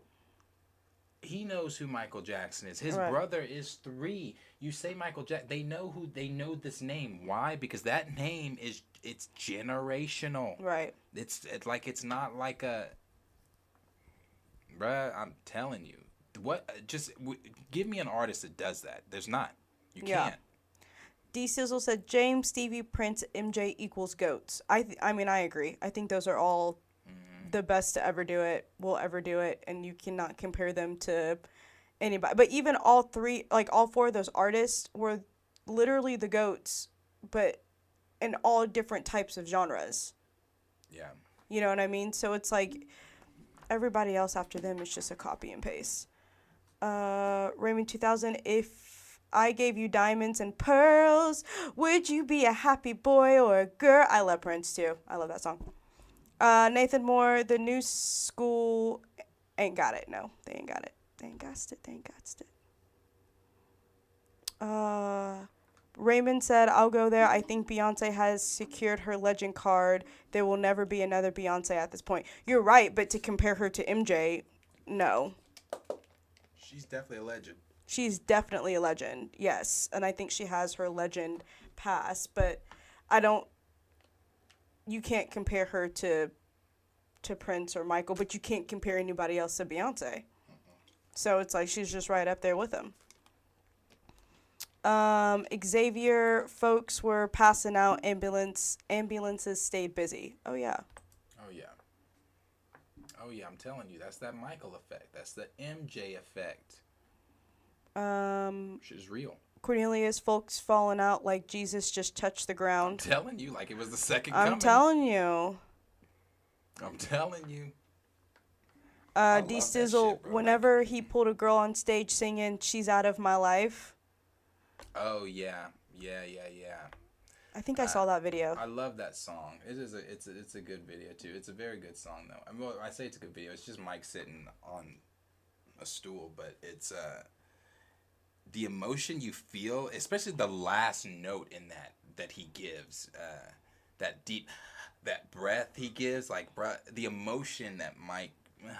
You just can't. Nobody else can do it. Love that man so much. So much. Blues House. I wish I could have gone to an MJ show. I heard that Dangerous tour was crazy. We would love to see it. I know. There's so many there's the unreleased concerts that his estate won't. I don't know why they don't turn that into a film. I'd go see it. But on HBO Max. Right? Raymond 2000, not even his peers could have that effect. Not again 90. Social media wasn't around back then, so the comparison will always fall flat. MJ's music and dominance spanned over 50 decades. Yes, sir. Yeah, that's a whole other thing. MJ was way before social media times. Before Spotify and all people bought his music. Yeah, you had to stay up and watch them on certain late night shows. People bought his nowadays. Records. Me and someone. This is a little off topic. Me and one of my friends were just having this conversation a few months ago. How like nowadays we don't have ownership of everything. Mm-hmm. Everything is either rented, leased, or downloaded. Like nothing is ours. Mm-hmm. And so like you have all these artists who are, you know what I mean, who are making it big, but are you really making it big because we don't even own your music? Like, you're just buying you're just getting famous off of our rents. And then you look at, like Thriller. Look at Thriller. Yeah. That's still the #1 selling album of all time. Till this day.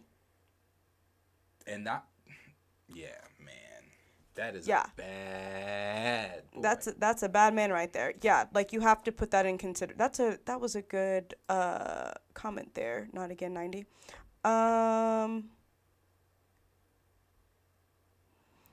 Another one from Raymond. When his kids were born, helicopters swarmed the hospital just to get a glimpse of Michael Jackson's baby. Mm-hmm. And those are his kids. Some more stuff about T Swifty.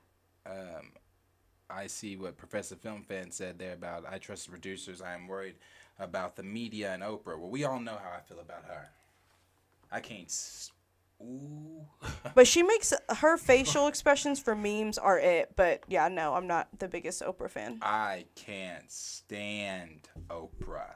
And what's her friend? Gail? Yeah. Neither one of them bitches. I can't stand. Boy. There's just something about them. I'm like, I feel like you guys sold your soul. Oh, they've both been playing blackface their entire lives.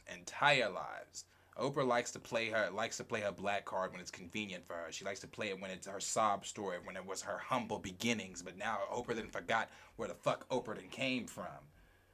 Oprah had something in that Maui shit. Yeah, don't even get me started. Oprah had some shit to do with that too. Bro, I was watching this whole conspiracy documentary because, you know, I'm a conspiracy theorist. I subscribe to that shit. I was watching this shit about... But you see how I looked at you when you said Maui and Oprah? Because I was like, oh, Yeah. were you going to bring it up or me? Yeah. Because y'all know, like, I spent 6 years in Hawaii. I wasn't in Maui. I was in Oahu, but I have so many friends that are now my family who have family in Maui, and it's just like... And they all got devastated and then got slapped in the face by Biden in the administration talking about some damn, we'll give you $700.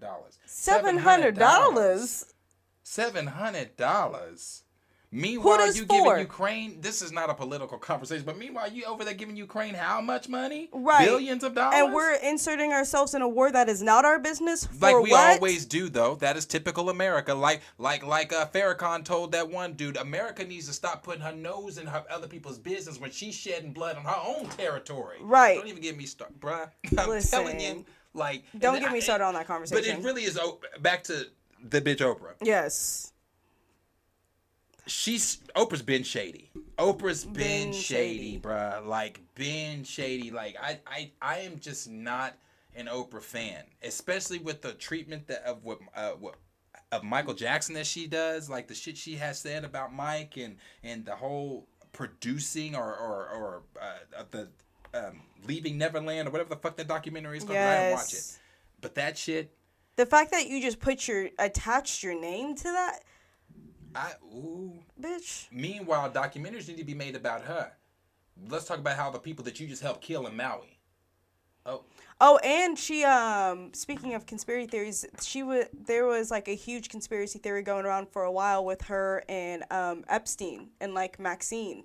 And like that whole situation, when that whole thing was, she was like top of the list. Yeah. She was top of the list. That celebrity list. Yeah. I know.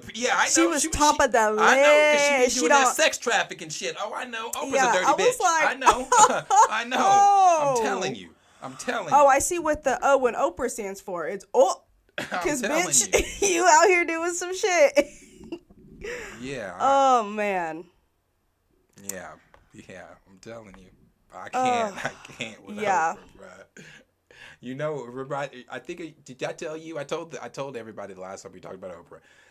I got my personal Twitter. I just got back in 2022 because I got banned in 2020 because I cussed her and Gail out because of the shit they were saying about not Michael Jackson. About Kobe Bryant. Yes. Yes. The shit she was saying about Kobe, I was like, oh, no, I got to take this shit to Twitter because that's the only way I can communicate with her. And maybe she'll see it.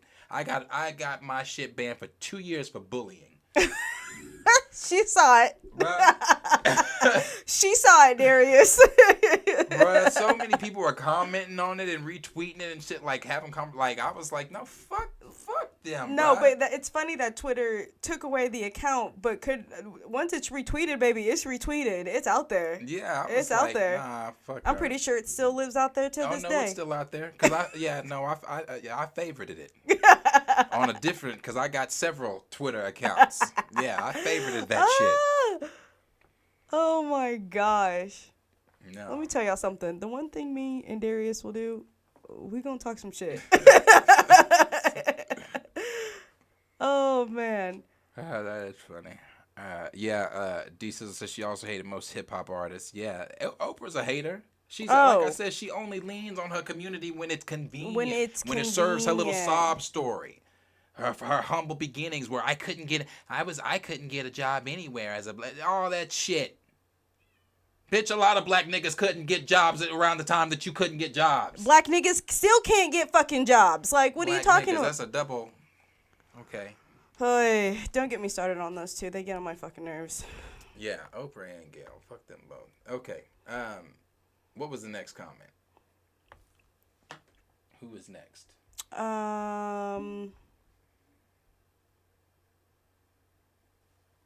You know. Raymond said, "Oh, you're a conspiracy theorist, Darius. I'm one, but I'm not that deep. Oh, we gotta talk. Yeah, we got to talk. I didn't know you was a conspiracy theorist. Yes, sir, Cornelius. I have several Twitter accounts. You will never know. You will never know.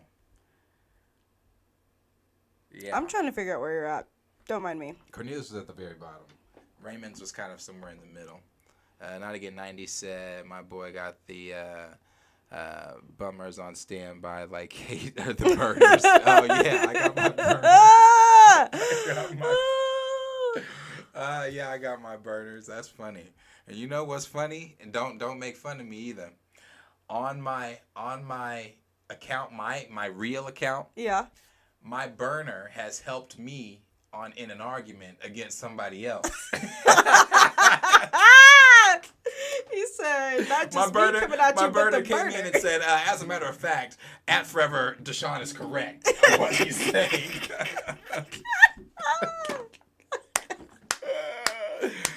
Oh, I love it yeah, here. but y'all will never know. But the burners are out there. I love that for us. They are creeping, helping me in arguments and everything. Hey, Yeah, if you ever see a random account on come to Planet Fanatics defense, it's probably one of my burners.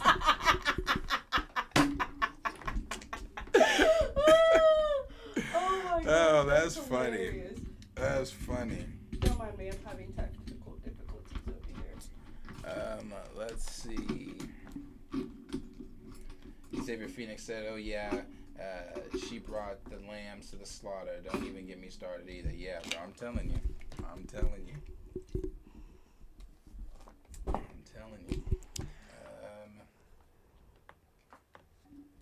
Let's see.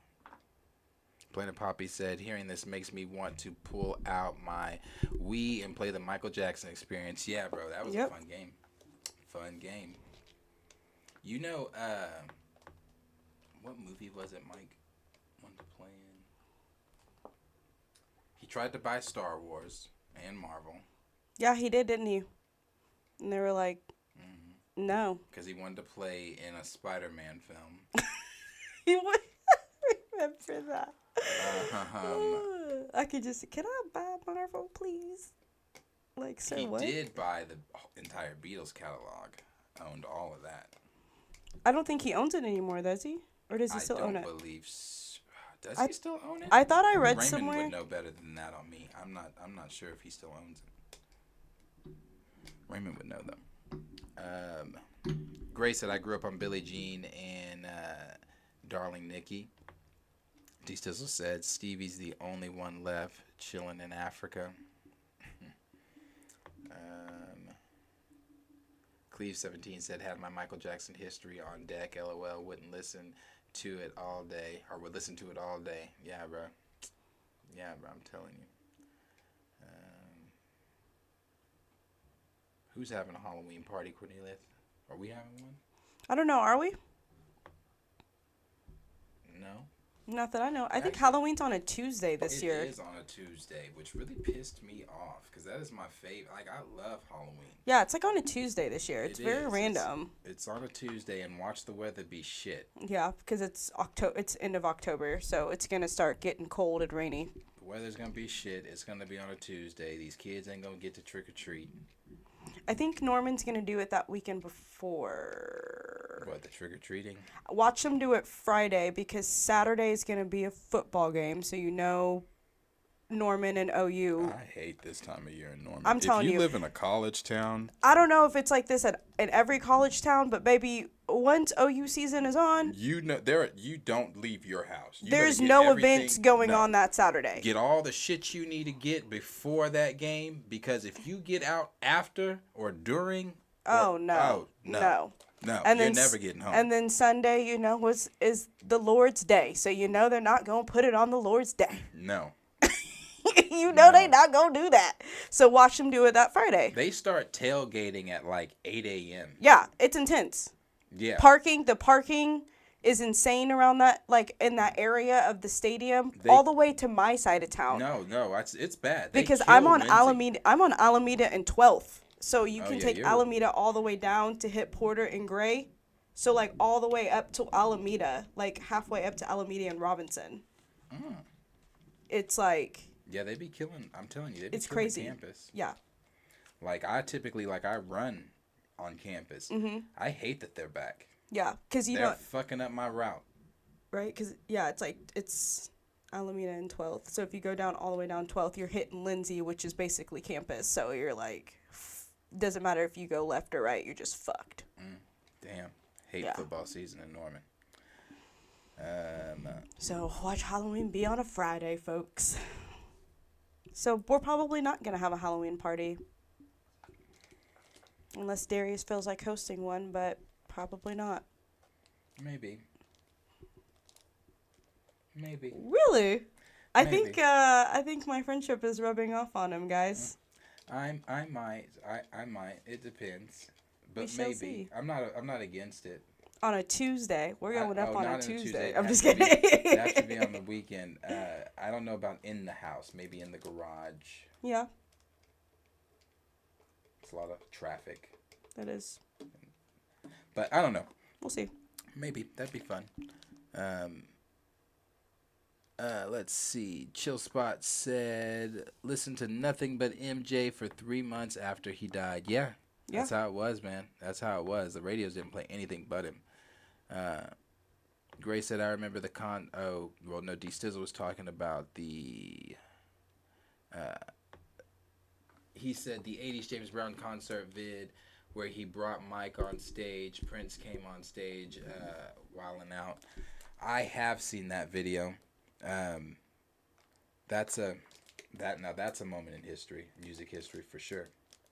For sure. Yes. You know, the whole Prince kind of touched on Michael's son Prince touched on the Michael Prince beef. Mm-hmm.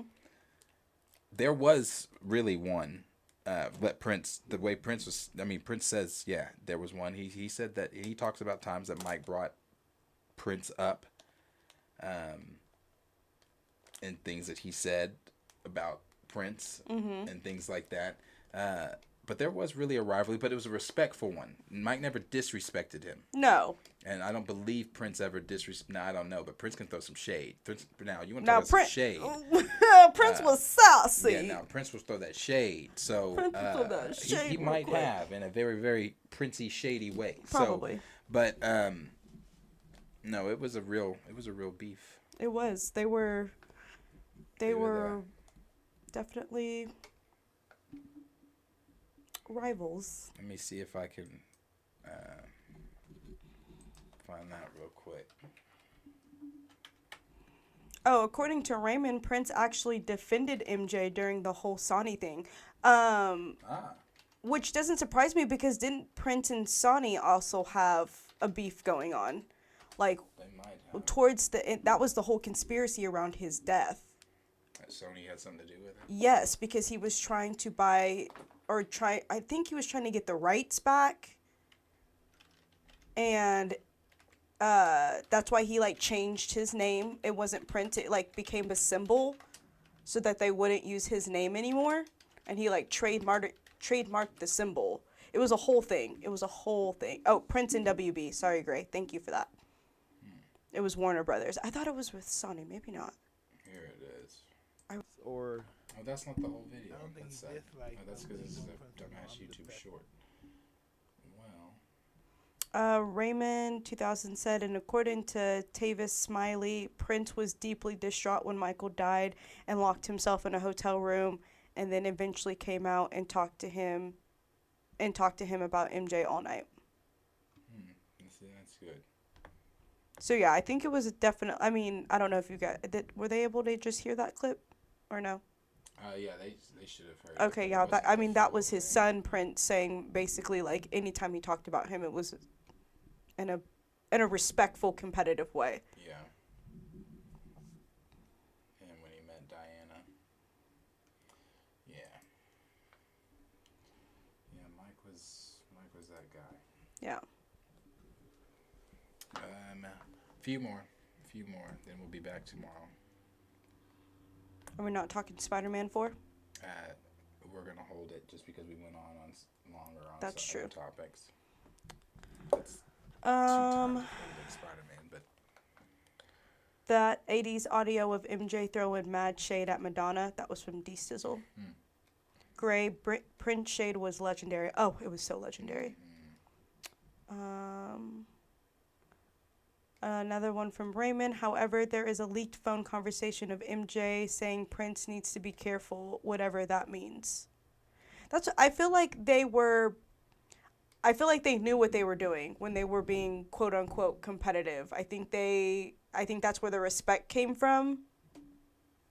You know what I mean? I don't think it was ever like a real rivalry. Like everything nowadays, it's the fans that kind of make it worse. I mean, it has gotten fans have gotten progressively worse in the last couple of decades.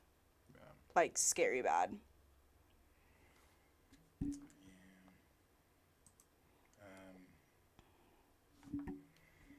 Switch topic really quickly before we close here. I do want to ask. I meant to ask at the top of the show. What are we thinking about Ahsoka's episode last night? Oh, someone actually just commented a while back and said, "I hope you enjoyed Ahsoka episode 8." Oh my, I did. I did. Now, did I enjoy it as much as episode 6? No. Is episode 6 still my favorite, which is crazy to say because episode 5 is so wow, but episode 6 is actually my favorite episode.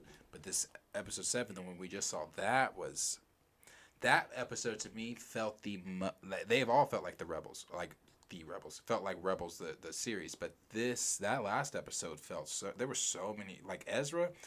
I really wanted Mina, the dude that played Aladdin in the live action. I wanted him to play Ezra really bad.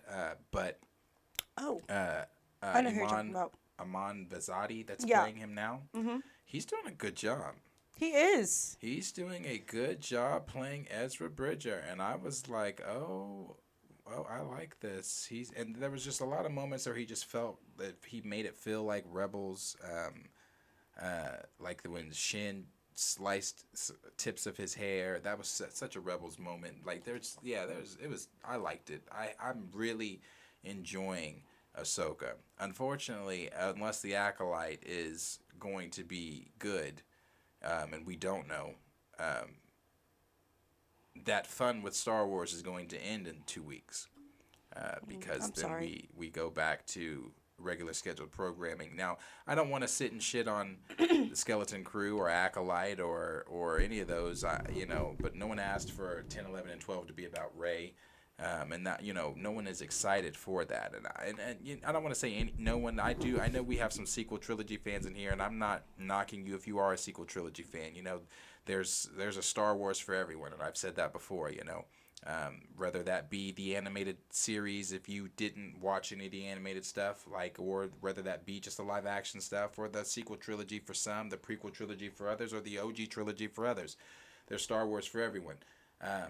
I don't recognize the sequel trilogies. I refuse. Now when we take the Star Wars journey, are we gonna go down that path? We have to. We're doing everything. I'm giving you it. We're not just doing for those of you that don't know, Corey has not seen Star Wars, so we are going to take a Star Wars journey, and me and her are going to do reaction videos, and we're going to record us watching the timeline, the current canon timeline, and I am doing everything. I'm not just doing the films. I'm doing everything. I think there are moments from the 05 micro miniseries that need to be seen within the Revenge of the Sith. The Coruscant moment, especially in the micro miniseries from 05 when Grievous kidnaps Chancellor Palpatine, moving on into the Clone Wars, moving on into Revenge of the Sith when they, rescue Palpatine and everything like that, then moving on forward. I'm showing everything. We're going to watch the Fallen Order cutscenes because that all plays a role in stuff going on in Ahsoka. We're watching everything. I'm going to prepare you to make you a Star Wars fan, but Ahsoka, like I said, is it's brilliant. It is brilliant. Ahsoka is going to be great, and we're not just doing that either, D Stizzle. I'm also going to show there's some comic stuff. I don't know if you're a Star Wars fan and maybe you don't. There's a YouTube page that's Star Wars Audio Comics. They act out the comics. They reenact everything with voice actors and the sounds and everything. It's great. Music, it's great. I was just about to ask, does Star Wars have a comic Yes. series? Now, obviously, this was after the originals, right? Or was this No, during? there were comics during the originals. Oh, okay. Yeah, Okay. they had comics during the originals. Did but it start off the- as a comic and it just went into No. movies, or did it start as Started off as an idea for just George, and then he shopped it around to different companies that all told him no, that the idea is foolish, it's not going to work, and things like that.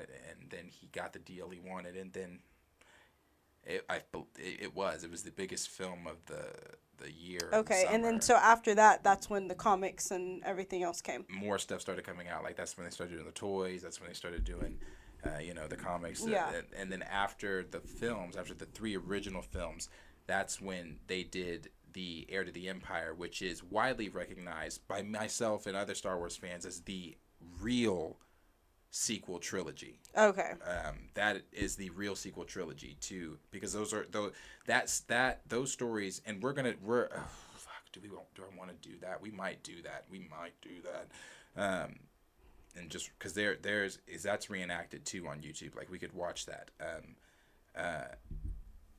Because that story actually takes our heroes that we knew from the original trilogy and doesn't make them what they were in the sequels. It just it's such a better story. So we'll do all of that stuff. And we're gonna do the comics, some of the comics that are canon to what's going on, like with Grand Admiral Thrawn. He's one of the really big characters. With him showing up in Rebels, we're gonna do the comic. His comic. It takes place all the way up to the moment he shows up in the show Rebels. So Okay. the last part of his comic, it just picks up in Rebels. And Okay. Star Wars is like that all the time. Everything. Like where it stops, it's gonna pick up Everything some. flows. Okay. Yeah, Okay. it I'm flows. excited. I was Yeah. actually just telling Destiny about this, and because she was very shocked, because she was like, "You've never been interested in Star Wars," and I was like, "No, like not really," but I hear how much Darius loves it, and that gets me excited Yeah. for it. And then I have so many questions, and you can't answer them because it's like It's you just- have to it's go. so long. There's so much. There's So so I'm like, much. I think I'm at the point in my life where I can get excited about this. So I'm telling you, I'm it's- actually getting really excited to It is exciting. Star Wars is such a great story. It's such a man. I'm telling and don't get me wrong. There's gonna be some political things that I like the political stuff in Star Wars. Like I like Star Wars as a whole. Like there's not like some people are like, oh, the political stuff is boring. I like the political stuff in Star Wars just maybe because I like politics in general. Yeah. But some of the politics stuff might be a little slow, like in Phantom, like with the episode 1, which we'll start with. There's going to be some slow moments. Yeah. The film itself is kind of. We'll get there at Yeah. the end. You get, but it's all Worth it. yeah, and it's all. I love the prequels. I love episodes 1, 2, and 3. Like I don't dislike episode 1. I know a lot of people dislike episode 2. Personally, that was my introduction to Star Wars was episode 2. So I love it. I Right. love that film, and it holds a dear place to my heart. So, and then episode 3 is just fucking Perfect. so good. So good. And how people did Andrew Garfield, where people were like, oh, I hated him as Spider-Man, but then when he came back in No Way Home, everybody was like, oh my gosh, he's my favorite Spider-Man. All right. People did the same thing to Hayden Christensen. Oh, I hated Hayden Christensen, but now that Hayden's... And granted, I will say this too. Much better direction he was given in Ahsoka, I believe. He was given a much better direction than what George gives. And I've said this about George many times. I love George Lucas. He is the maker. He is, his brilliant mind is what gave us Star Wars. George is not a good director. He's a great writer, great storyteller, but he's not a good director. Why do I say that? Because George directed episode 4. Episode 4 is a great film. George did not direct episode 5. And episode 5 is my favorite Star Wars film, but also widely looked at by Star Wars fans as the best Star Wars film. And then episode 6 he directed, which is good. Episode 6 is good. I mean, episode 6 is great. Yeah. It's the, finale to the trilogy. He's just not the greatest director. Yeah, no, but he's a great storyteller. Great Makes sense. storytelling. Yeah. Dorian Clayton. It was another solid episode. The only thing I wish we got was Ezra using his lightsaber.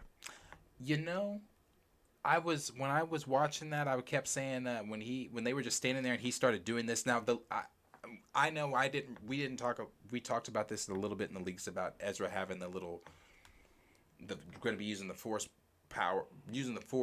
more than doing the leaks.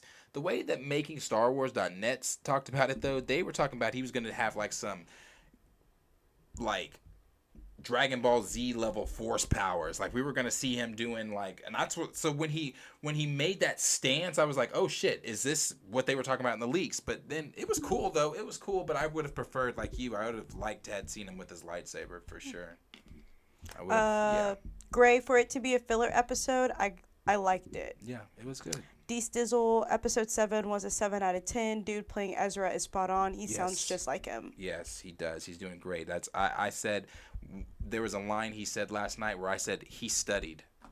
He studied because he did it. He's doing a phenomenal job.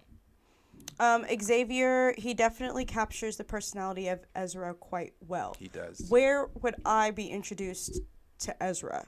Not until Rebels. Okay. So that's a ways away from where we are. So is Ahsoka basically the continuation of Rebels? Basically. And Rebels was an animated series, right? 4 seasons, yeah. 4 seasons. Mm-hmm.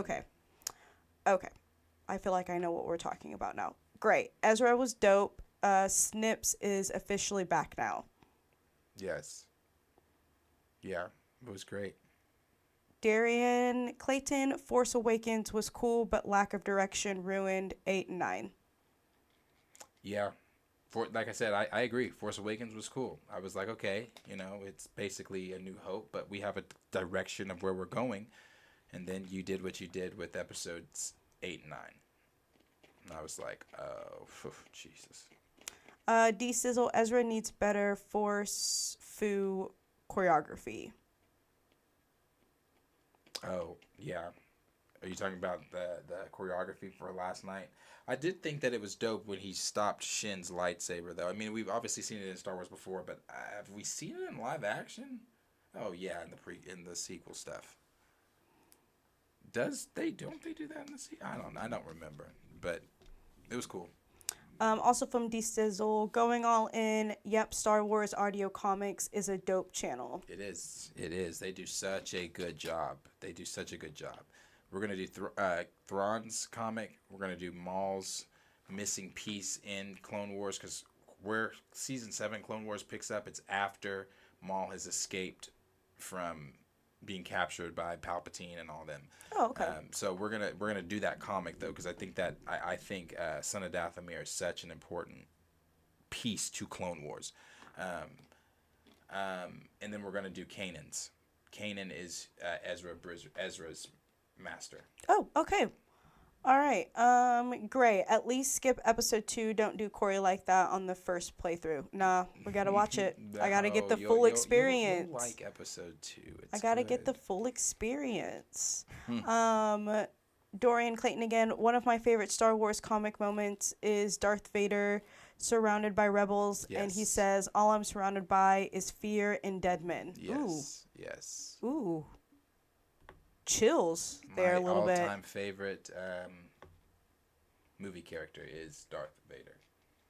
My all-time favorite movie character. Palpatine is right there with him, though. How do you say his name? Palpatine, the Palpatine? Emperor. Is he a good guy? Mm-mm. He's a bad guy. The worst. Of the worst. Like worse than Darth Vader? Oh, yeah. Is this like a spawn of Darth Vader? Mm-mm. He's his master. Oh, that's Darth. Oh, okay. You should have started there. D-Sizzle, I still got the original 80s Marvel issue where Boba Fett first episode, the Sarlacc pit. Mm-hmm. I'll get on the vocabulary, guys, I promise. Cornelius, Darth Maul was my draw. Darth Maul? Did I say that right? Darth Maul. Mm-hmm. We need a Plagueis film. What's a Plagueis? Darth Plagueis is the Emperor's master. Okay. So The Emperor is Vader's master. Okay. Plagueis was the Emperor's master. Okay. Okay. But the Emperor killed him to become the master. Makes sense. I mean, because what would you do in a situation like Yeah. that? D-Sizzle. I never had problems with the prequels. I was there opening day to see all 3 films. Yeah, see, that's great. Some people, some people don't really like the prequels at all, and there were so many people that were so harsh on Hayden Christensen. That's why Hayden stayed away from Star Wars for so long, and we just got him back at Star Wars Celebration and things like that.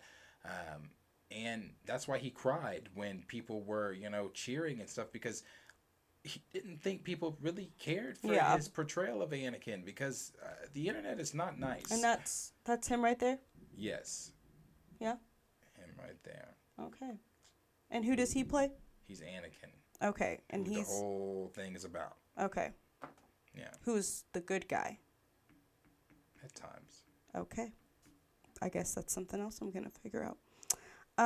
Gray. I love episode 3, Phantom Menace. Phantom Menace. Mm-hmm. Is okay. Episode 2 hurt Anakin and Padme. Mm-hmm. Padme badly. Look at me. I'm already learning. Mm.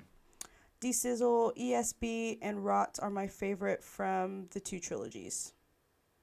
Or ROTS, sorry. Empire Strikes Back and... I don't know. Revenge of the Sith. Revenge of the Sith. I got the first one, though. You did? I did. Oh my gosh. Am I a Star Wars fan already? This is crazy. Chill Spot said D-Sizzle same. Gray... Oh, I lost you, Gray. Sorry. Gray said Empire is my favorite Star Wars film. Oh, there we are. Okay. Mine as well. Joe Spot said, love Empire Strikes Back. It's my favorite. Yeah, I mean, it's great. Empire's great. I mean, that's the number 1 movie I hear about the most is Empire's Empire great. Strikes Back. It is great. It's a great film. Cornelius Smoke could have been so much more. Yep. Oh, Snoke? Snoke, yeah. Snoke? That was the villain they were building up, and then just disappointed us with him. Gray, Vader did it too in Obi-Wan. He did. He did. I'm sorry, I forget shitty Star Wars, but he did. He did. Yeah, D-Sizzle said Vader used some Force Fu versus Reva. Reva. Reva. Yes, he did. He did. Wow. Oh, that's the same scene. Yeah. Yeah, Mace Oh, no, Windu was different the scene. Force Fu goat. Mace Windu, did I say that right? Mace Windu, what now? Was the Force Fu goat. Oh, yes. Yes. Especially with his, shadow. Different Jedi have different Force abilities. Not all Jedi. The Force is not just. I mean, the Force. Now that's a conversation. So we're not going to do that. Well, we will at some point. Now is not the time to have a conversation about the Force. But different Jedis have different forces. Yes. They have different Force abilities. Grand Regent Thrag. For the record, Vader can do nothing with Doom.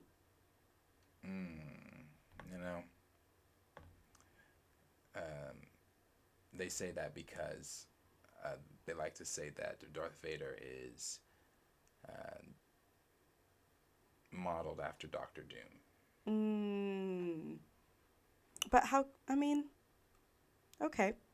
Chill Spot, are y'all going to watch the movies consecutively? Because there's a way to watch them without spoiling the reveal in ESB, Empire Strikes Back.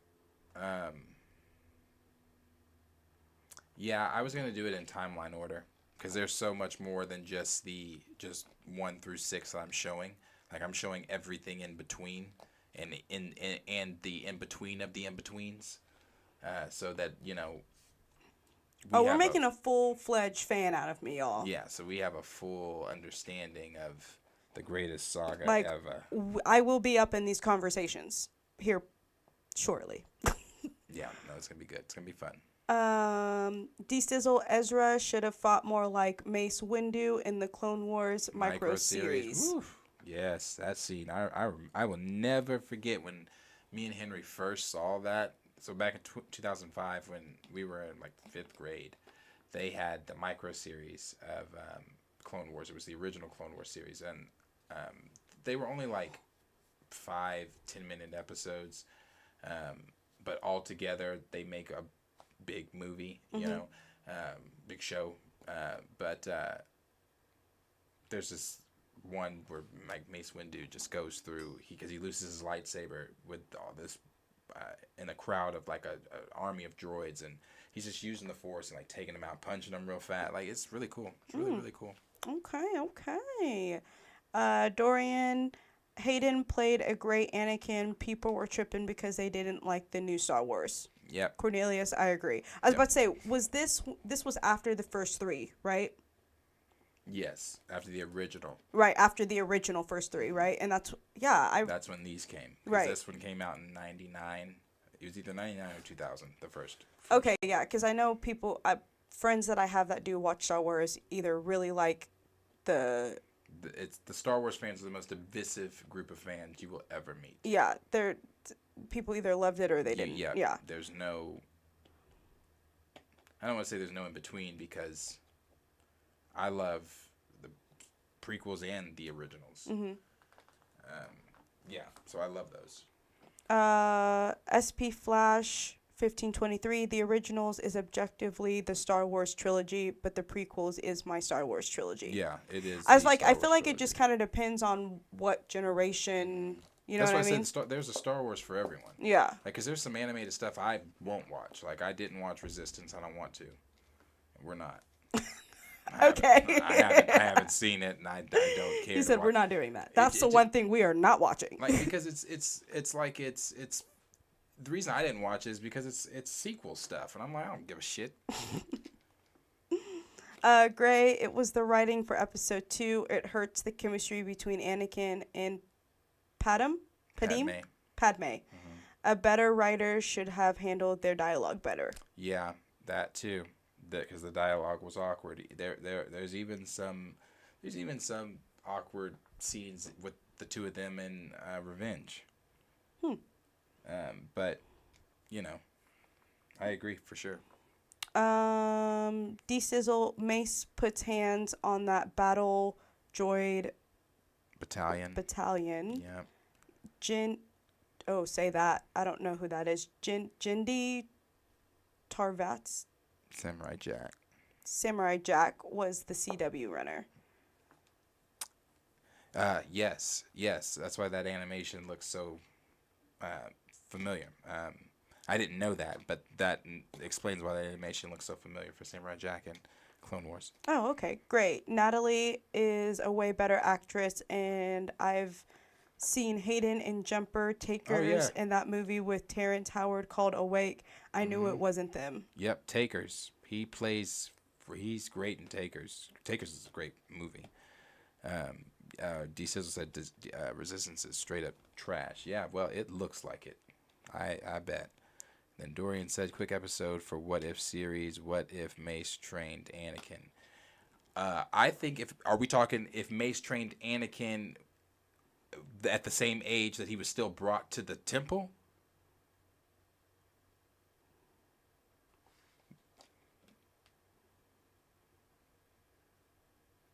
Let me see what he says on that.